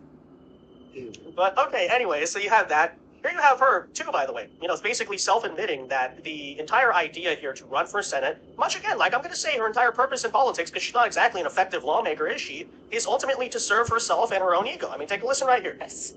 Especially in this moment. There are a lot of people that said, you gotta stay in the house. We need our voice. We need you there. And I understand. But what we need is for me to have a bigger voice. What we need is not only a voice, but we need to make sure that we are going to stop. Yeah, did you notice that? She doesn't say that we need to have a bigger voice. It's about us. She says me, right? I need to have a bigger voice. As I'm saying, right? Because that's her entire function in politics. It's all about her. Of course, I asked the question, why exactly do Democrats even collectively need Jasmine Crockett to have a bigger voice?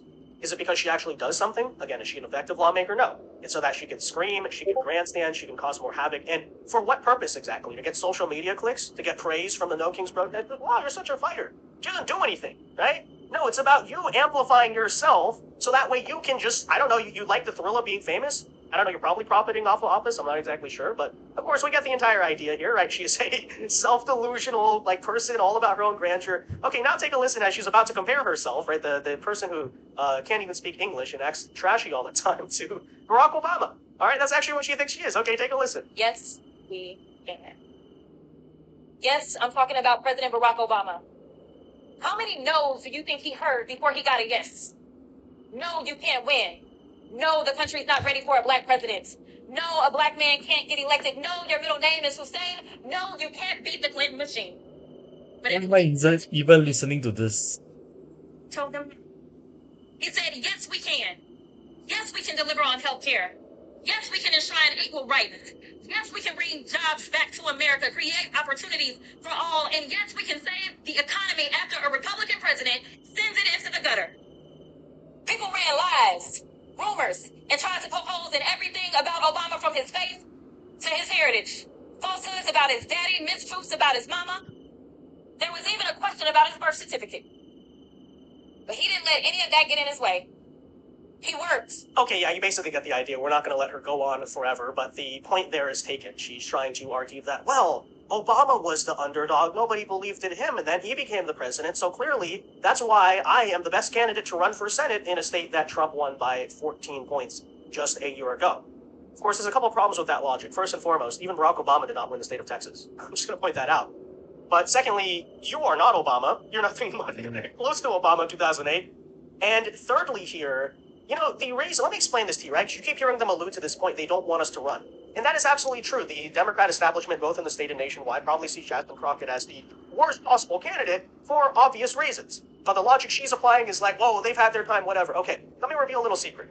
When you say they don't want me to run, you're not talking about Republicans. Okay, Republicans are not scared of Jasmine Crockett. As a matter of fact, we understand what a massive benefit it will be to us, because not only are you this like off-putting, very easy to dislike candidate, right, very unlikable, but secondly, as I've been pointing out about all of the radical Democrats, whether it's the Zoran Mamdani types or that girl who ran in Tennessee, now Jasmine Crockett, the issue that the Republican electorate has, right, we're the low propensity voters of America, so on these off-year midterm elections, our turnout is not that high. But the thing is, right, when you actually put a Democrat up there that does scare the Republican electorate, that's easy to campaign against, hey, like, here's the reason you're voting because you don't want to vote for her, then you're only going to surge Republican turnout, very likely, right? Don't get complacent, but still, right, that's my point. And it's actually a motivating factor for Republicans, not just in the state of Texas, but nationwide.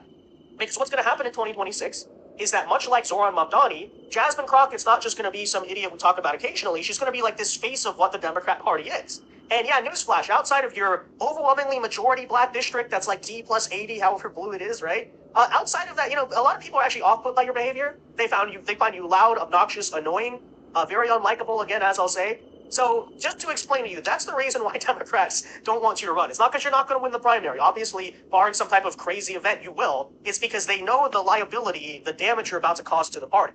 And for you yourself personally, I would argue the same thing about your career because, you know, as I said, we've seen this same story play out. You know, Stacey Abrams in 2018, she had the year, right? That was her moment. She came really close. She failed because, you know, Georgia is a more red state, at least on the state level, right?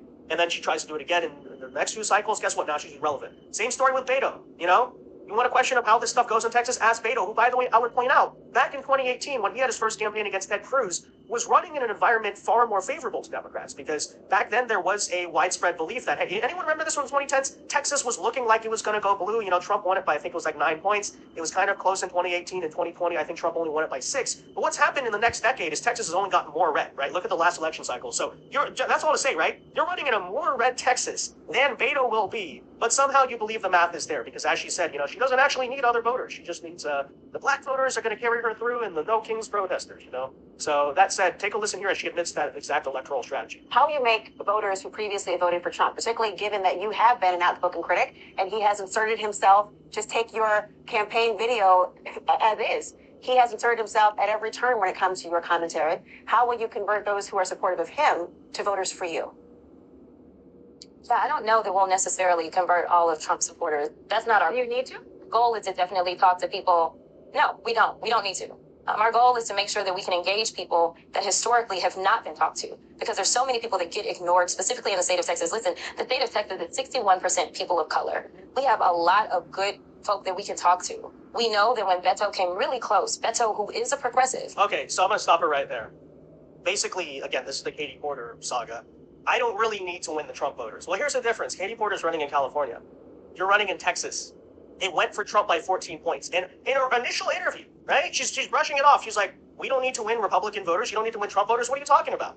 Then she brings up, right, the theory that, oh, well, the multiracial coalition is going to get me elected. Yeah, here's the thing. Notice how she says 61% of the state of Texas is people of color and not black voters. You know why? Because the large minority group in Texas is, guess who? Hispanic voters, Tejanos specifically. I have some news for you, Jasmine Crockett. Okay? These are not the typical minority voters elsewhere that, you know, New York City, for instance, that just built this, like, super coalition for Democrats. Do you know for a fact, actually, nowadays, the majority of Hispanic voters in Texas are Republicans? They voted for Trump. They've not been ignored by the political system, actually. They just are not Democrats anymore. So, you know, I'm sure that'll go great, right? The Tejanos, they're going to love Jasmine Crockett. Yeah, sure. Because that like multiracial theory has always worked for Democrats in that state, sure. We know that he got 65% of the Latino vote. So what did they do after that? They split. Yeah, okay, Jasmine. Donald Trump in Texas got 65% of the Latino vote. That is true. You respond by saying you don't need to win the Trump voters. They're not necessary to win. What are you talking about? He's going to win after Latinos. We know that he got close to 90% or right there at 90% of the African-American vote. So honestly, what we need to do is start talking to the vast majority of Texas. I think my message is very much a mainstream message. I don't know who disagrees with the fact that affordability is a real thing, except for the president who says it's a Democratic hoax. But when somebody goes to the grocery store... Oh, yeah, that's what Jasmine Crockett talks about all the time. It's not slavery. It's not calling other people racist. It's not just screaming incoherently about Trump. No, it's actually, she's always been a champion on affordability, guys. Yeah, totally. But nowadays, whether it's in East Texas or whether it's right here in Dallas, Texas, or whether it's in Austin or West Texas, let me tell you, they are looking at those grocery prices and they are thinking we deserve better. Knowing that we do the amount of trade that we do in the state of Texas, yet right now, there are these unwarranted tariff wars that is directly impacting us, knowing that we do agriculture big in Texas. We do everything bigger in Texas, but we do ag big, and understanding that we are hitting record-breaking bankruptcy filings by our farmers. Listen, my message is real simple. I'm looking out for you, your survival, and the survival of your kids as it relates to affordability, being able to actually go and access healthcare, being able to send your child to school, being able to afford a roof over your head. If that's not, what Trump supporters want, then fine. Then they absolutely won't listen to me. But I'm here for the everyday person, the person that's not the billionaire on the list that Trump has decided to take care of, but the people that he left sitting out in the cold, just like he did when he decided to be sworn in, and he decided that Inauguration Day, he would have it inside, while so many of his loyal supporters were outside. That's not true. His loyal supporters were not outside. They actually put us in the Capital One arena. Anyone who was at the inauguration knows this. But okay, that's besides the point. You always gotta love when Democrats do this pivot, right? They try to say, oh, we're just about affordability and healthcare. After they, of course, celebrated the assassination of people with children that they disagree with, they've been rioting in the streets. They've been promoting policies such as, putting trans into schools and releasing 72 times, it's a real story too, 72 times past arrested felons out onto the streets so that they can light random citizens on fire. This is the left. But then they say, hey, what's wrong with caring about healthcare and affordability? Just so ridiculous. But anyways, okay, that said, there you essentially have it. So here's what I'll say to the Republicans of Texas. Absolutely do not get complacent. Because if people stay home and it's like one of those years where the Republican turnout's only 50%, which we've seen several times, okay, then she's going to be the senator. You can't allow that to happen. So you got to, if my theory is true here, part of the reason she's going to help Republicans is because she's going to scare Republicans into turning out, right? They're going to come out and say, oh, we absolutely don't want Jasmine Crockett to be the senator. But to prove that theory correct, you got to make sure you show up and vote. So definitely don't get complacent with her. Because two things are true with her stupid little theory. She is going to raise a lot of money. That's true. Now, it's kind of good because she's probably going to divert a lot of money from other Democrats nationwide because she's selfish, but still, that part is true. And secondly, she is going to get high Democrat turnout. You have to expect that, okay? The No Kings crowd, they vote in every election, but they're going to be extra enthused to vote for her. She's going to run up the margin, certainly with black voters. Now, that's not enough in the state of Texas, but it's only not enough if you also have to show up by the same margins that Democrats are as the Republicans. Then Republicans win the state. So don't get complacent. Don't let the idea that, oh, she's totally unelectable to, dissuade you from actually voting. So that's very important. But that said, if that does come true, then yes, this is a very stupid idea, and you can already tell right off the gates the campaign she's not changing. She's not, right? She can do the pivot to affordability all she wants, but she's still as off-putting of an idiot as she always has been. And notice even in that CNN interview, she tries to say, oh, well, this is my campaign. It's all about the cost. It's all about affordability. Okay, we just saw your launch ad that was entirely based on anti-Trump, right? You're using him as the campaign platform, the anti-Trump candidate, again, in a state that Trump won by 14 points. So, even within 24 hours, she can't stay on message. She can't stay focused on her own kind of idea of what she thinks is the most electable position. But anyways, that said, let me know your thoughts. Be sure to leave a like on this video, subscribe to the channel if you are new, and until next time, God bless, peace. We are absolutely going to need to talk about this at length. A lot of people are not willing to address the elephant in the room and that we are in a spiritual battle against the father of lies, okay? This entire Hollywood cesspool is literally just to normalize untruth. And it's so obvious when you look at it for more than a second. This is Ariana Grande. She's considered the pinnacle of femininity. She is a single woman, no children, and she's on no Ozempic. This is for her lead role in The Wizard of Ozempic. Bro, what are we doing? What are we doing? It took us years to get out of this bullshit. Absolute garbage, bad acceptance, hogwash. You shut your whore mouths, chat. I know what you're thinking. All right, it's all lies. We are living in a world of lies. Amy Schumer, she was super pro fat acceptance. We have to, being fat is actually beautiful. Until Ozempic came out, and then it's like, well, actually, she doesn't really care. Being fat is actually not beautiful. All right, the objective reality is being fat is A, ugly, and B, unhealthy. It's not good. It's not a healthy thing. All right, and neither is this emaciated garbage that we're seeing. I'm telling you, man. With Netflix currently buying HBO and Paramount, they're going out trying their absolute best to buy every company in the world, all right, because they want to gayify it, all right? I'll be real here. This is a major issue that we are dealing with that we are only going to see grow further and further as the time comes. The media will just lie to you in the open. But the purpose of Hollywood and the fucking executives over there, they don't want to lie to you in the open. No. They want to create a false reality to convince you that that's actually the correct way of life. The truth of the matter is, it's becoming more and more out in the open because the actual media grip on reality is weakening and slackening. So they have to put and shovel all that garbage in other places. Today, Netflix announced their acquisition of Warner Brothers. Together, we'll define the next century of storytelling, creating an extraordinary entertainment offering for audiences everywhere. Wow, this is so nice. Guess what? The new Harry Potter is gonna look... Everything is gonna be gay. Everything is gonna be black and gay. All right, that's just everything. Except for, obviously, the white guy that's the rapist on the train, probably.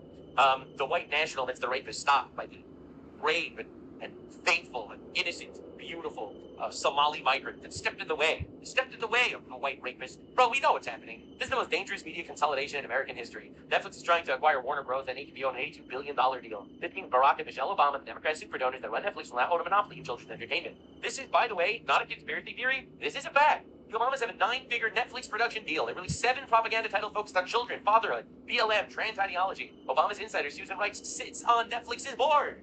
They will control Batman, Superman, Harry Potter, Lord of the Rings, Looney Tunes, Scooby-Doo, and many other classics. That's just the way the world works now. And because art has fallen to such a sad and low degree, the only movies that make money now are literally retrains on previous famous IPs.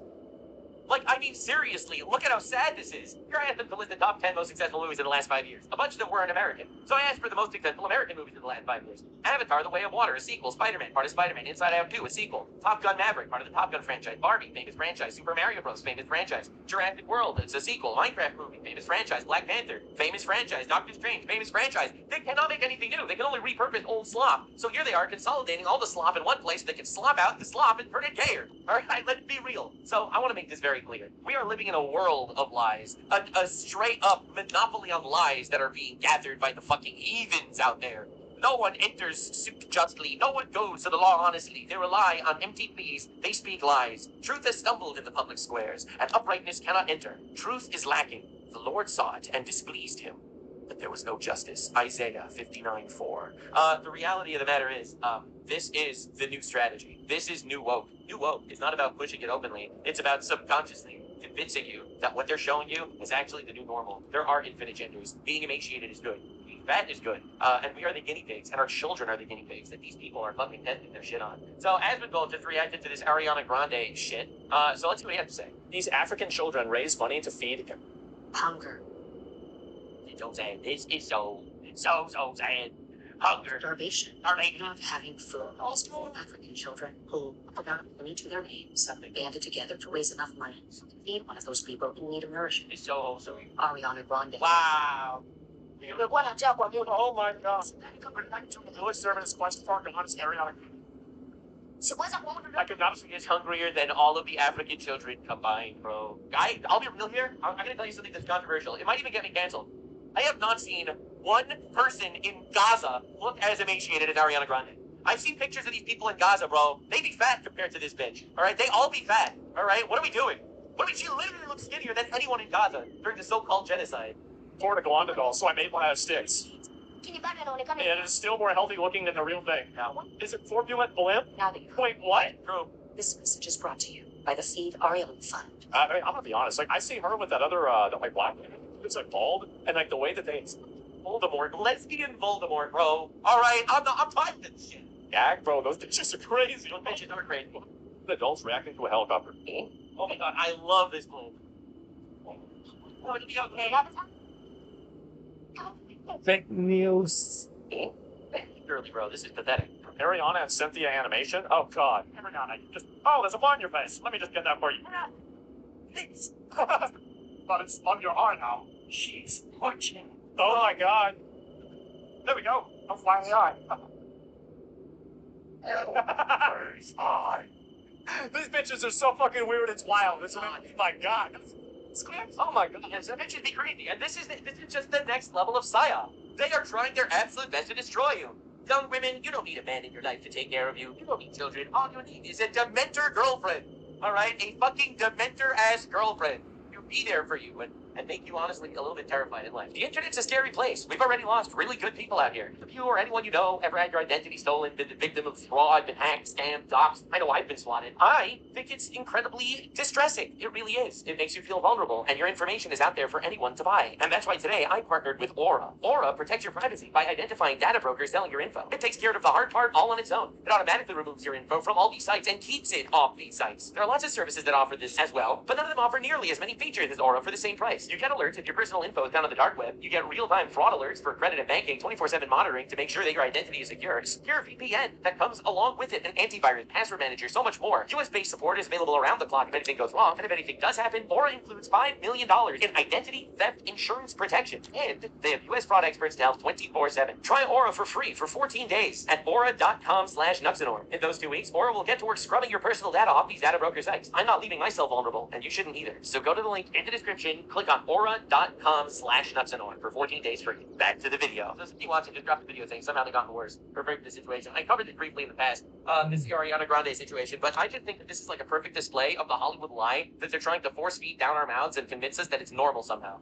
Because I think that one of the most sinister versions of lying is not just overtly telling mistruths, but painting fake worlds. And that's really what Hollywood kind of did. It's not just about fantasy worlds. I don't care about a fake world where you have orcs and goblins.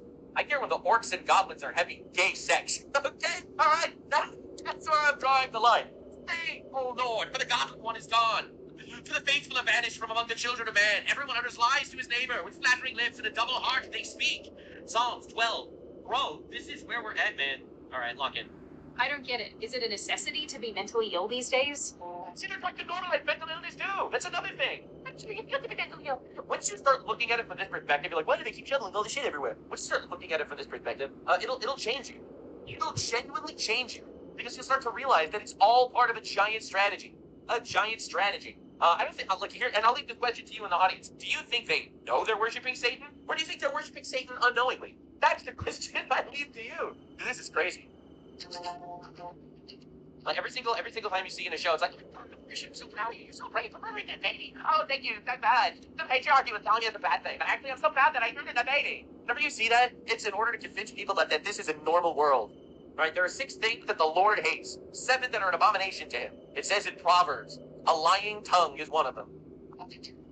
Hi, my name is Sydney. Welcome back to hell. Wow. I just want to say a really quick thank you to everybody who has bought some tea the last little while from my Tea for free. I don't run. Beeline's Tea Exchange. But I didn't pay for it. I didn't pay for it. Oh, you're welcome. Happy to help. It's been really fun packing your orders and responding to the notes that you've left me. So yeah, let's see what we leave your comments for that. If you want to try some of my tea and you haven't yet, I will link everything in the description box for you. But also, if you're looking for a good gift idea, true. Remember I started my wooden gift boxes with the removable little dividers and everything. You can check it out on the website. These are a cool Christmas gift. All right, we're going to do the video now. Not budget, but by her. But the tea is good. What can I say? Oh, my little cherubs, because I am turning into a drama channel, we are going to once again talk about celebrity. Hey, go, get up. I love how she's turning into a drama channel. I'm moving away from drama, and I'm just talking about the absolute necessity to deport every single Somalian. Oh my god, I'm a fucking demon. Oh my god, every day I become a little more like Stephen Miller. My screen. We don't care about you. On a serious note, after my last video about Ariana Grande and Cynthia Erivo, my feed decided that it needed to be full of new information about these 2 people. My algorithm... See, our feeds are very different. Your feeds is all about information about celebrities. My feeds is all about different Afghan migrants that raped children. So, honestly, I guess Twitter just showed us the thing we want to see least. Is absolutely the weirdest place to be right now. It's currently eating videos and not eating videos, as it turns out. That was an eating disorder joke. Now laugh. Anyway, the more information that I have learned against my will, more or less, about these 2 women has really demonstrated to me how much weirder all of the wicked stuff has gotten. That's fair. I feel like most information that I learn about women definitely changes my revenge and sees things in weirder lights. So, I mean, that's fair. I don't know about these women specifically, but, like, just as a whole, in general. I feel like I laid out the groundwork of their bizarreness in my first video about this, which, again, I will link in the description box, but now I realize that I have more things to say, especially about the thinness on set. Thinness of everybody involved here. It's just another part of the scam. I don't think people realize, like, when they put product placement in movies to convince you to buy those products, like, that's one thing. But, and alright, when you see someone be like, Sprite is so delicious, you fucking know that they were paid to say that, alright? When you see someone get into his car and say, well, I can outspeed anyone because this is a Lexus. Alright, fucking you know that it's sponsored by Lexus, okay? Alright, the product placement, I feel like everyone knows that already. But the reality is, the psyop is so much scarier. The psyop is infinitely scarier than all of this shit. It's the subtle nod to how, oh, she's so pretty, and then she looks like a fucking toothpick, a voodoo doll. Which I sort of glossed over the first time. So buckle up. For those of you who need a little bit of catching up, the 2 wicked films. I'm telling you, like, you just look at this image. Look at this image. They're trying to normalize this. This relationship is fucked. Bro, what is this cattle ring, bro? This one released in 2024 and the other very recently in 2025 came with a series of completely bizarre media interviews with the leading ladies Ariana Grande I and just feel like they tried so hard to push the girl boss. Now they took two absolute girl failures and have them working together to prop each other up to say, actually, you don't need no man. But not only do you not need no man if you're a strong woman yourself, you don't need no man because you can just get another woman that don't need no man to support you. That's what we're looking at here. Cynthia Erivo. During said interviews, the pair cried at the drop of a hat. We did the Oh my god, this is pathetic as fuck, dude. It's like, well, we've tried so hard to normalize the girl boss, but that doesn't work out because women actually do cry. They do cry, and that doesn't work if you're a girl boss. So, introducing the new normal, ladies and gentlemen. It's crying, bawling women, supported by other crying, bawling women. I bet you didn't see that one coming. This is normal, guys, we swear. Yeah. They clung to each other. Clung is a weird word. Tell me that she doesn't look like Black Voldemort? Like Black Lesbian Voldemort? Like, bro, Netflix is buying Harry Potter, holy shit. Just kidding, I was kidding, don't make her Voldemort. I was joking. Wow, I do not like that. Oh, God. Because of ourselves and each other, I think there are other pieces of us that when we got to do this together. They expressed deep devotion and admiration for one another. It's been a pleasure working with you. It's been a pleasure spending time with you. It's been a pleasure to know you. And I hope you will be there as well. Oh. And I hope you will be too. Bro, she's fucking trying to turn Ariana Grande into one of her Horcruxes. I'm seeing it in real time. It's them. The privilege of living. Leading a lot of people to assume that this is some sort of codependent gay relationship. And I didn't really get into it too much last time because I'm pretty sure she is gay, though. I mean, no, what? What? A bald women with piercings everywhere gay? What? I was busy being uncomfortable with all of the love touches. But now I've had a little bit of time to mull it over. I've had time to look at the bajillion wicked fangirl posts that are dominating my... Do you see what the point is for the fangirl post? It's to turn people into mush. It's to turn people into thinking this is normal. Feed, and the whole thing is just so much more bizarre than I originally realized. Fun fact, one of my really, really good friends who watches my videos, which is really nice of him, he sent me a message and he was like, hey dude, I am watching your video about the wicked people and I am so deeply uncomfortable. I don't know if I can finish it. Well, friend, and everybody else, this may be Wes. Yeah, it's cool together. Suffer. I don't know, like, truth is so important. It is so important. It is one of the most important things out there. I'm not saying die for the truth or anything, but you gotta die for the truth. Alright? Because if you're not willing to die for it, then you can be bought, man. Lying lips are an abomination to the Lord, but those who act faithfully are his delight. Proverbs 12:22. Those are his delight, man. Act faithfully.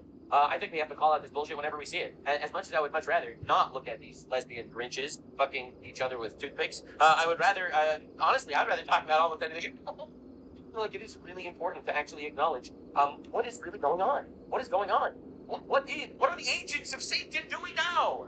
Bro, this is diabolical. Diabolical. Well, as much as Ariana Grande and Cynthia Erivo want to pretend to be healthy, I can hold some of that for you with you. Vice versa. We wanted to just... But you're a healthy relationship. It's not. It's not. Get a husband. Have some children. What are you doing? What are you doing? Like, your husband should be there for you. Not this fucking bald dementor. What is happening? Oh. These are the things you shall do. Okay? Speak the truth to one another. Do not devise evil in your hearts against one another. And love no false oath. For these things I hate, declares the Lord. Zechariah 8:16. All right? It's a pretty straightforward theme. And every time I see this happening, like this is the opposite of everything I just said. It makes you wonder if they're batting for the other team knowingly or just unknowingly. There for each other. and be healthy and be Not helping. Who are emaciated and miserable. All right? What is happening? honest and be present. Yes, he is very, very... You know a whammon that's happy? My whammon. My whammon is happy. Thank God. I have a very, very wonderful, happy whammon in my life, and I love her so much. And she's happy. She really is happy. All right? She doesn't need to go on these crying public crash outs. This is pathetic. It's pathetic. It's demeaning. Honestly, in my opinion, it's demeaning to women. Women should have dignity. Well, what is this? You're just like whoring out your emotional being to the world. Like, what are we doing? This is pathetic. Clear from their appearances alone that they are not okay. And while their odd relationship is constantly being mistaken for a romantic one, I don't actually think that's the case. I think what we're seeing are two individuals who are trauma bonded and a little bit loony because they are probably on drugs, honestly. True. And more importantly, they are starving. I also think it's a psyop. Yeah, I think they're starving. Yeah, I think they're on drugs. I think also they're desperately lonely. They both don't have husbands. They both don't have children. They're desperately lonely. And I think that they are pushed to do this psyop. I think it is a manufacture. just like everything else. But you think every single movie and show that comes out of Netflix these days has like a gay relationship and a trans character? It's like statistically they shouldn't be there, even if you think that it's normal to have trans people running around. I still like it still statistically shouldn't exist everywhere. You know how angry you get when you haven't eaten all day? You get a little bit of the hangries. This is like that. That's true. Except times 1,000. And they're not angry. They're just insane. True. And if you don't believe me, let me remind you all of how they One felt thing. like this. It was very painful, yeah. Yeah, it's funny because you know that you're performing, of course, you're acting, but your body doesn't quite know the difference, so that news kind of comes home with you, and it was just kind of a very cloudy few days, and then it felt like fun. Bro. Yeah, I was off outboarding, yeah. But yeah, it feels real to our bodies and to our hearts. Once again, lady, Bro. you didn't fight in Afghanistan. You just have a significant lack of nutrients. And actually, having a lack of anything you need is completely terrible. Like good audio for your loved ones this Christmas. But you can fix that with Ray. No, another sponsor. Connect them also. I love good audio. Because like my videos have. My link that I found. You know what's even better than using earbuds? Blasting my videos on the public train. That's right. If you're on the train in public, and you're sitting there, you're having a good time, and you decide to blast my videos, like, in public, people start wondering, hey, wait a second, who is he referring to when he's calling this bald black woman with piercing triggeriva? Right? Well, what is he referring to when he's saying the Wicked Witch of the Woke? Right? Well, what is he referring to? I'm just asking the questions. My travels demonstrate what seems to be this complete and utter codependency between these two. Negatively eyeballing fans, hugging Ariana. Oh, look at her face, bro! What's that? No! Plantation Princess is not happy when someone else touches her. I can't call her that. No, I'm sorry. That was really funny. I don't take it back. That was funny. I'm sorry. We're leaving it in.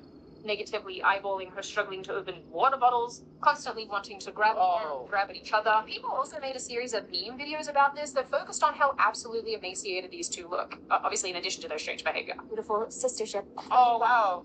Wow. Canonically accurate Wicked interview. See those. Ariana, is it true they didn't feed you on the set of Wicked?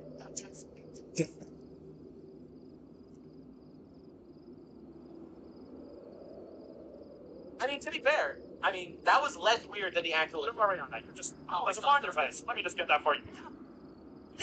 Don't. But it's on your arm now. Cynthia Erivo turns to the camel. Turns to the camera and says, Teach my lessons. She's old. She's old. She's precious. She's watching. Oh. There we go. Don't fly in the eye. I don't know, man. This video is actually just Smeagoloid at this point. I don't know. There's something terrifying about her. Was actually liked by Ariana's own publicist.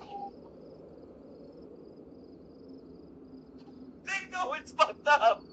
They know it's crazy. Oh, God.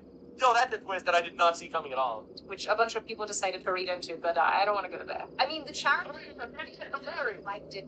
Whoa! Oh, Spiglets! It's because he's pictured and involved in it. I presume that's who the male character is. The non-charitable interpretation is that it's depicting truth. Yeah. I have questions. Now, obviously, this pair of people getting skinnier and skinnier has become a real focal point online. I saw a bunch of tweets while making this video where people... Bro, look at her. She's like skin and bone, bro. What? That's why we're all collectively ignoring this and pretending it's not happening. We aren't. It's obvious to anyone with eyeballs. Ariana these days just looks frail. Early clips of both parties show them looking fit and healthy compared to how gaunt they look right now. In my travels... It's horrifying. Like, this looks like the nightmare before Christmas. This is terrifying, bro. Infinite, I came to learn that people with disordered eating behavior often gravitate towards others who mirror those same I behaviors. don't think they have disordered eating. Well, I guess they definitely have disordered eating behavior. But I don't think it's an actual eating disorder. I think that this is being done purposefully. The restriction, the rituals, the hyper-focus on food and weight, it creates an intense, almost like addictive closeness. I don't know what's happening. Apparently, psychologists call this mirroring. That's actually very hard to say. Mirroring. I don't care about mirroring, okay? Oh, they bend their tongue like a bow. Falsehood and not truth has grown strong in the land. Everyone deceives his neighbor and no one speaks the truth. Through deceit, they refuse to know me, declares the Lord in Jeremiah 9:3. No. Like, this is Satan's wet dream, okay? Pushing lies on the public spectacle. This isn't normal. None of this is normal. Like, bro, dude, none of this is normal. No part of it. Oh my God, I get like A to Z. The production, the staff, the press, the meetings, the going around, the public relationships, the fact that these women are wandering around, no husband, no family, they're just out there doing their thing, half naked, ribs popping out. Like, bro, none of this is normal. Mirroring. Okay, all right. What do you mean rings popping out? Sort of headspace, spend huge amounts of time together under stress, the behaviors can actually escalate quite significantly. And I mean, like, of course, you have a multi-year movie shoot with pandemic delays and strike shutdowns and 12-hour harness days. I mean, I don't know, man. I feel like this is so much more than just, the fact that these two people spent a lot of time together and now they're kind of weird about each other. Like, these people are being put on all these podcasts, all these talk shows. This is not just Stockholm Syndrome. This is done on purpose.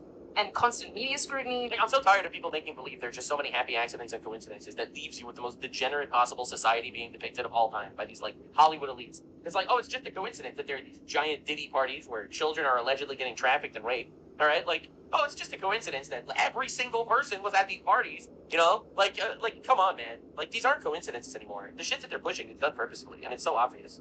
That's definitely the perfect incubator for this absolute insanity. If you had to describe each other's aura, what color would it be? Oh, I hate this clip. Nice question, an aura. Yellow. For me, Sunshine. Yeah. Oh, thank you. And like also,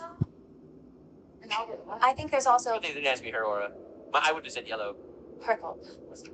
That's very good. I see like a What color's your aura? Black? Don't keep kidding. like a ciel blue. Like and These people are fucking retarded. In that this is how you act when you've done a bunch of ecstasy. You just cannot convince me otherwise. This is obviously complete speculation, of course, but I do think that this dynamic, this psychological whatever it is what is underpinning this duo's very strange behavior. It's so interesting that Sydney Watson is fully subscribed to the fact that this is just like how they are, and it's not like a show. It's not like they're literally actors that are literally being put by producers on all of these talk shows, doing all of these meetings, doing all of these things together. Like, bro, they're not making these decisions. Their job is just doing what smarter people tell them to do and say. I don't know, man. I'm not buying it. I'm not buying it that this is just like a normal psychological phenomenon that comes from a stressful environment. I'm just not buying it, man. Together, the constant weeping during press tours. Wow, come on, dude. What are you fucking talking about? The overly protective moments that keep going viral. And it's not just me who thinks this. I have seen a lot of women online, especially who formerly had issues with food, who've been commenting on this like, I remember having an eating disorder in high school, and absolutely everything made me cry. And this is why Ariana and Cynthia are crying, and all of their inner are more emotionally volatile than men. Because if that's what you're saying, then, Donnie. because I think what people don't understand and they're questioning this behavior, when your body is starved, it is under stress to the level where it is going to put you in that fight or flight cycle. And when you are in that fight or flight cycle, you cannot regulate your emotions. And they can sorry, I'm just white part out loud. We're all thinking the same thing. That female population that's literally in fight or flight mode, and they're out here voting? Oh, what are we doing? This is obviously purely a joke. It was purely a joke, guys. What are you talking about? It's purely a joke. Because if it wasn't a joke, it might violate YouTube's terms of service. So I personally would never want to violate YouTube's terms. It was a joke, guys. It was just a joke. Emotional sensitivity is a symptom of a dysregulated nervous system. Wow. So when you're starving, binging, purging, obsessively thinking about food, this is going to keep your body in a chronic state. You're saying that very fat women and very thin women are emotional cesspools. Very interesting. All right, continue. And when the nervous system is overloaded, the emotional part of your brain, the amygdala, is going to become hyperreactive. So that means you are going to cry easily, you are going to feel overwhelmed easily. I mean, I believe that they're definitely highly emotional. I do think that starving them makes it worse. I just don't think that this is purely done as a coincidence, where so we're just going to be putting them on gigantic press tours, going on every podcast on the planet, having these weepy moments and never tell them to stop doing that. Things feel catastrophic. Literally, your body's saying something is not safe because you are starving yourself. Then you have moments like Cynthia physically pulling a fan away from Ariana in November. Right, what? Yeah. And actually, you know what? Like I said before, I really get this one. But I think it's weird because then she goes on to like clutch her like, oh my god, actually, you know. Oh, dude, she do be a ditch diver, bro. She be diving into ditches. Look at it, bro. What is this? How is it, man? Her like, oh my god, actually, you know, this reminds me of Ryuk from Death Note. That's a crazy good call. Hovering over her like a stand from JoJo's Bizarre Adventures, like a death god that's just, bro, man, that's a crazy call. Oh my god, actually, Wow. my video for you. It's like the Dementor hovering around. Like, I'm telling you, it's terrifying. I can't unsee it now. Also, this image absolutely takes me out. It's just, Is it something that's not like the JoJo's stand? Like this is really scary, bro. it's just so threatening. Great. What? It looks like Ozempic Minotaur. There's the clip of Cynthia That might just be the nose ring, but it's also the personality. fixing Ariana's necklace mid-interview, like the mother with a toddler. Yeah. A beautiful sistership that continues to grow and grow even through this press tour. Something's bothering her. She's gonna something. Sorry. She's getting the fixing it. These two have also gone ahead and mentioned For the record, I've seen this clip before. There was nothing wrong with her necklace. Continues to grow and grow. Her necklace is perfectly fine. Been through this press tour. Something's bothering She's her. not doing anything. Sorry. She's getting the fixing it. These two That have was the thing to fix. also gone ahead and gotten 4 matching tattoos. Oh, God. Well, tattoos are scary, man. I'm not against everyone getting tattoos, obviously, even though it literally says in the Bible not to get tattoos. But I'm not, like, against that for everybody. But what is this?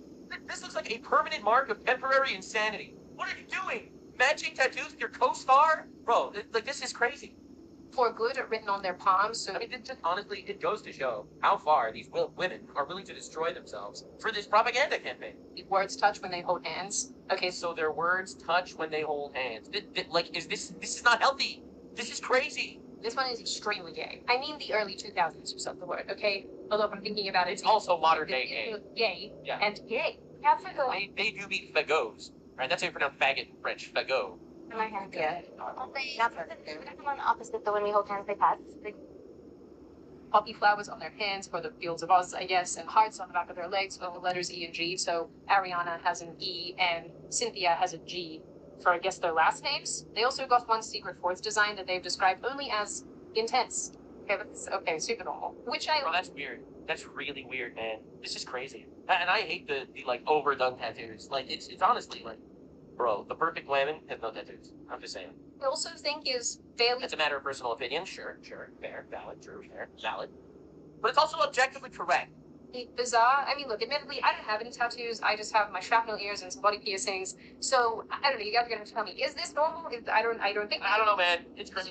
Getting like a little tattoo is one thing, but being like matching tattoos, just like word slop vomit all over is like weird as fuck. I don't know, man. That's a personal thing. But also, I don't know, man. I feel like I'm becoming like very Sigmund Freudian with the way I look at this stuff. But I am telling you, man. Look around. All these people that are, mostly women, that are giving themselves infinite piercings and tattooing themselves all over, like they are inflicting pain upon themselves to hide other pain that they're feeling. And I think that pain that they're usually feeling, not every time, obviously, it's going to be a mix of things. It can either be the fact that they don't have a stable relationship, that they don't have children, but it can also be that they've been in an abusive relationship. And I think you see it very, very often. And it's when these people, usually women, go through like sad, downer moments of their life, they inflict pain on themselves, either through piercings or through tattoos.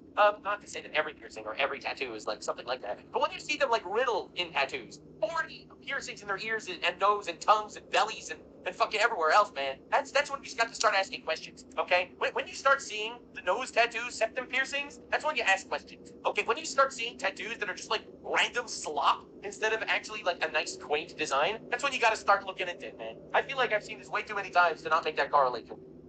Me? A lot? Maybe I could have Initiated in delusional states. We're just gonna get 4 matching tattoos with a random freak all over my body. stand calling a tattoo intense that you share with another human being if you've done something together, like, I don't know, fight in a war. I do try to be charitable and reasonable and fair because I don't. I'm not fair, reasonable. I am charitable, but I'm not reasonable nor fair. And I urge all the people that watch me to know that. All right. Note that only about 90% of what I say is true. 10% is pure Nux biases, and you have every right to disagree. And that said, if you do disagree, you might find out that you're wrong in a couple of years, but that's fair. And I'm not afraid of like alienating audiences and stuff. I get a lot of people ask me, "That's why you make the joke about this culture or whatever. Like, aren't you afraid of alienating?" No, I don't give a shit. I just say what I think. It comes out, and that's what you get. That's right. Oh, Martin. Or is it Martin? Martin, man. Choco Chloe. Welcome to Rosewood. a lot to you and you talk about them in this weird esoteric kind of way. But equally, why are the theater kids so dramatic? Why are they this way? Yeah, what a fantastic question. They got actual retards to be retarded in public. Yeah, what a shock. Apparently, Wicked's director, John M. Chu, said that it was hardcore and intense to get tattoos together partway through filming. This dude is also really weird, but we'll come back to him. But he is right about it. Oh boy. And everything about these two feels weird and frantic, but also in a way that's sort of strained. Something I noticed watching I agree. of their Of course it's strange, because I think it's fake. interviews is that Cynthia predominantly almost tries to it's almost like she's trying to finish Ariana's sentences. She'll often speak alongside her, and it's very strange because it's a failure to launch. We did have a very real conversation at the very beginning as well. Taking care of each other. If something's up, tell me. Yeah. And I can also work for you. And vice versa. We wanted to. We like. It's terrible. It's tasty. Yeah. Julia is the light of the day. You are such a gift. You brought such light into the room. Thank you very much. We appreciate it as well. You can just not say anything. There's a running joke online that Cynthia is literally starving Ariana because she's always hovering, acting like a sort of keeper. One TikTok that got millions of views is captioned, What am I looking at? Is this really teaching like a young generation of women that look up to these people? Like, is it really teaching them anything positive? Like these are not positive role models, despite the fact that the internet, crowned them as celebrities. This is crazy. Cynthia is starving Ariana. She won't let anyone else near her plate. Fans and casual bystanders, even like yours truly, are getting quite alarmed. I've actually seen a lot of people compare Ariana's Oh my god, not her. aren't framed to Eugenia Cooney, who, for those of you who aren't familiar, is a former YouTuber and I guess now TikToker who clearly has significant issues with food. And obviously, by today's standards, she's very, very, very, very, very, very, very thin. But, in the past, it looked more comparable to how Ariana kind of looks now. I am sorry for talking around it. YouTube still gets weird about eating situations. Although, Really? I mean, I get all my videos monetized, I would know. Not all of them, but like a good job. People. It's completely fine with morbid obesity. Eugenia for years told everybody that she's fine and this is just her body and this is how she looks, but See, but no one fell for that. No, it's a public display. people watched her progressively get thinner and thinner, and now people say every year that this is her last year, of life. I look at Ariana and Cynthia, and I think that they look incredibly ill, and I have to imagine, it makes sense to me that they're caught in some sort of food-orientated feedback loop with each other, among other things, of course. And, I do think that's their conclusion. I told you before, I'll say it again. I do think that the food is probably having an impact on their mental health and on their emotions and stuff like that. But there's no way this isn't planned. There's no way this isn't actually orchestrated. It has to be orchestrated. I'm looking at this from the perspective of a lifelong string, Think about it from this perspective, all right? Because I feel like we could easily do this. All right, let me make something very clear, okay? What I'm about to tell you is going to change your life. Look at it from this perspective. Big Pharma makes billions of dollars every single year. They're raking it in, and they want to make more money, and they'll do anything they can to make more money. They'll inject you with untested COVID vaccines and force you to take those vaccines to make more money. They're evil. All right, now let's look at it from this perspective. Pushing fat acceptance was only beneficial for Big Pharma. Think about it. They got to sell so much more insulin, so much more stuff for anti-diabetes medications. And honestly, you want to know something diabolical that I actually just learned last week? Did you know that they were making tons of money on hip replacement surgeries? Because these fucking fat asses are breaking their own hips and knees. So they needed to get hip replacements and knee replacements. Big Pharma has everything to gain by making big people. Now that Ozempic is out and they're making billions on Ozempic and people losing all that weight, well, now they don't really have that fat phobia money anymore. That's why they had to push that you're not allowed to bully fat people. Fat is actually good. Fat is healthy. Fat is great. To make them more fat, to need more drugs and more surgeries. All right? But now that you don't have this fat, well, you still have obesity issues, don't get me wrong. But how do we convince them now that they want to have to be skinny? All right, because realistically, Ozempic is now making billions, right? Ozempic is the anti-fat drug that's raking in all this money. So how do we convince everyone to be on Ozempic? How do we even convince people that aren't really fat to be on Ozempic? Well, now you have to make emaciated the new normal. So obviously, pushing these people as emaciated freaks that are going to need medical intervention at some point. There's no fucking way these people are going to survive like literal skeletons. The reality is, Big Pharma has everything to gain by making people super skinny too. Just like making them super fat gives them what to gain, so does making them super skinny. Now they'll need to buy Ozempic and probably other treatments. And the reality is, this is a tool. This is a tool. And it's so obvious that this is propaganda. So while, yeah, maybe they're on an emotional downward spiral fever dream, there's no way this is just coincidental. Because thankfully I'm really tall, I'm, somewhere in the realm of almost 6 foot, so when I was in school, I was really, really, really thin, and started Stone Union. At least I can compare directly, and I never looked like this. I never had bones sticking out in all wonder places. where's the time. And so I think that's really what indicates to me that this is beyond just being naturally thin or putting a lot of effort into getting fit in the gym. This is This feels very restrictive to me. This is a long-winded way of me saying that there are people who are in fact naturally thin and who, you know, look really good when they're on the smaller side and they carry that really nicely. And then there are people who put a lot of effort into being thin and it means that their bones protrude, which, you know, for a lot of these folks is what they want, just to be perfectly clear.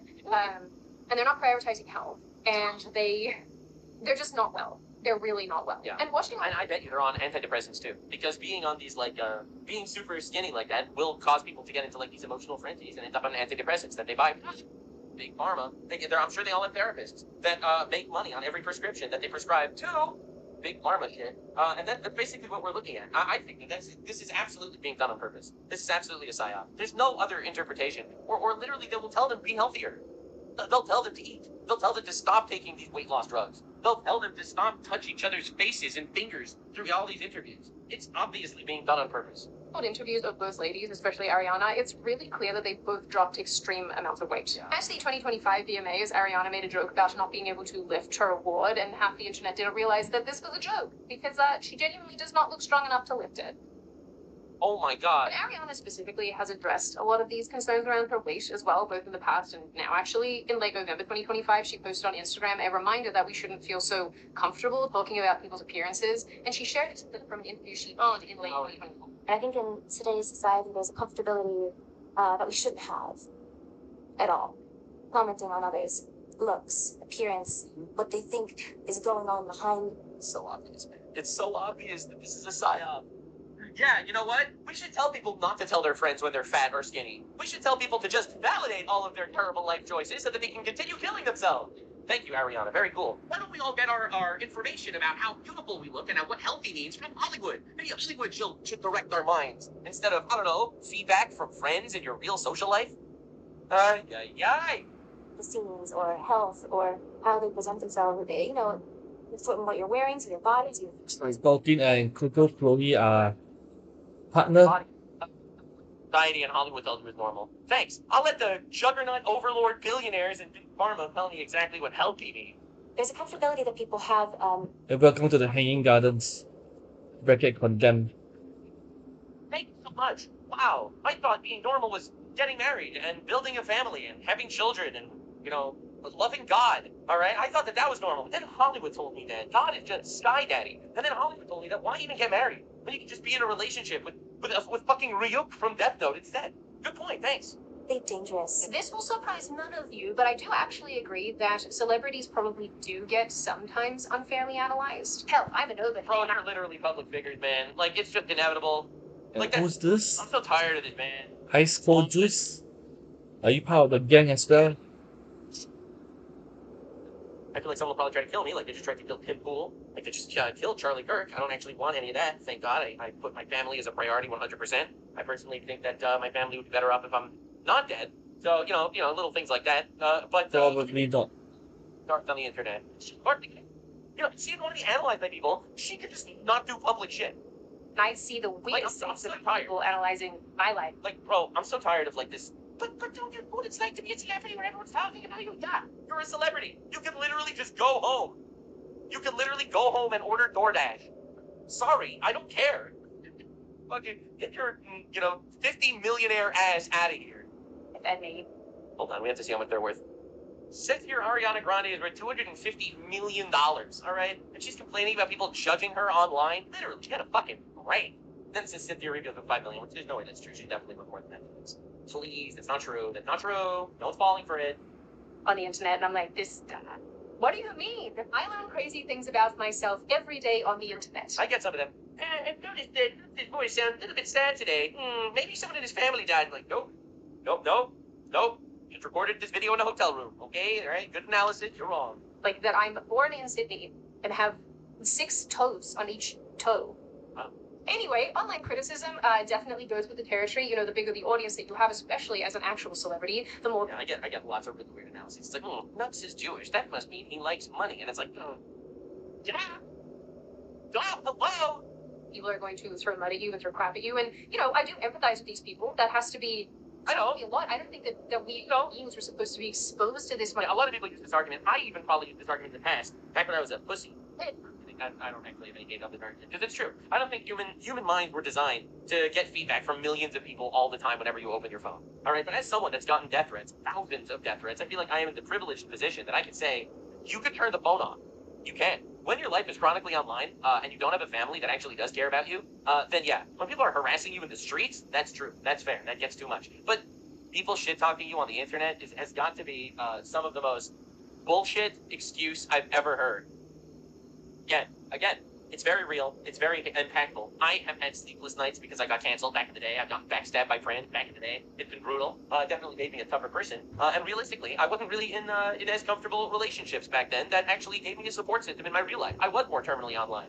Since then, I think, grown as a person. I feel like I've gotten closer to God. I feel like I've made actual, meaningful It joins the server. Again, this is with the caveat that it doesn't bleed into real life. People start shooting up your house like they just did to Tim Pool. That's a nightmare. That is an actual nightmare. But when I hear some bitch that's worth $250 million get hate purely on the internet because she decided to publish shit of her own volition and be a public figure, then I have zero sympathy for that. And honestly, you should maybe focus your life on either A, working on yourself, building a relationship for yourself, living at home, building a house, building a family, leaving a legacy, I don't know, whatever the fuck you want to care or focus about. But when you're being a public figure like this, and you want to be a public figure, then this is just the side effect that comes with being a public figure. Does it suck? Yeah, sure. But suck it up.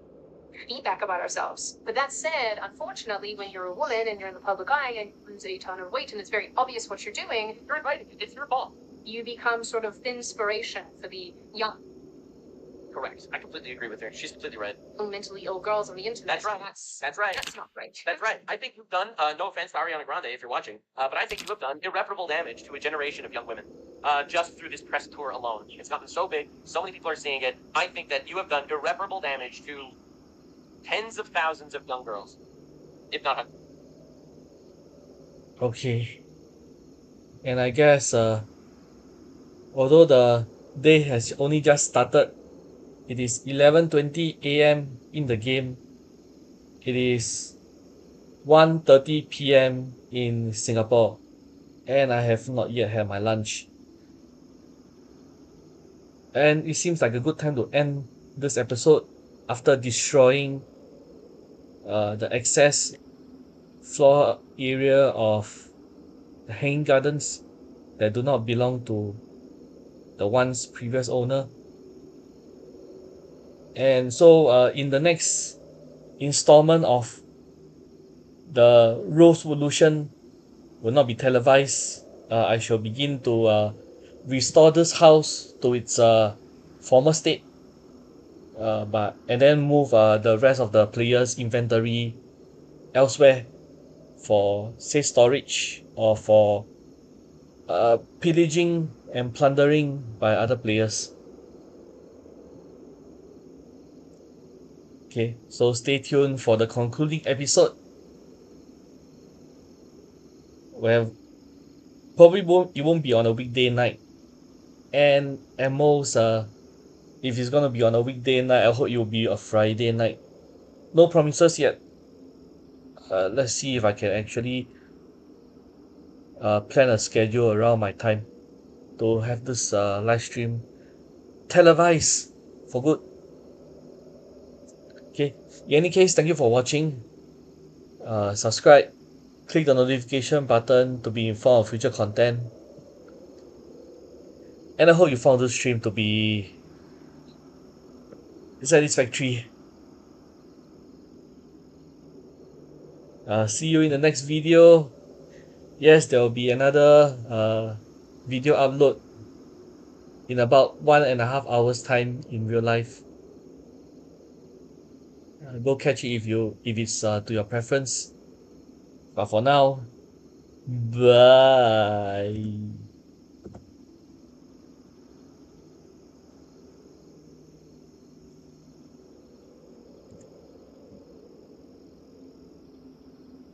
Well, I'll be ending the stream, but I'll probably stay online for a bit more and try to see what are these online players up to.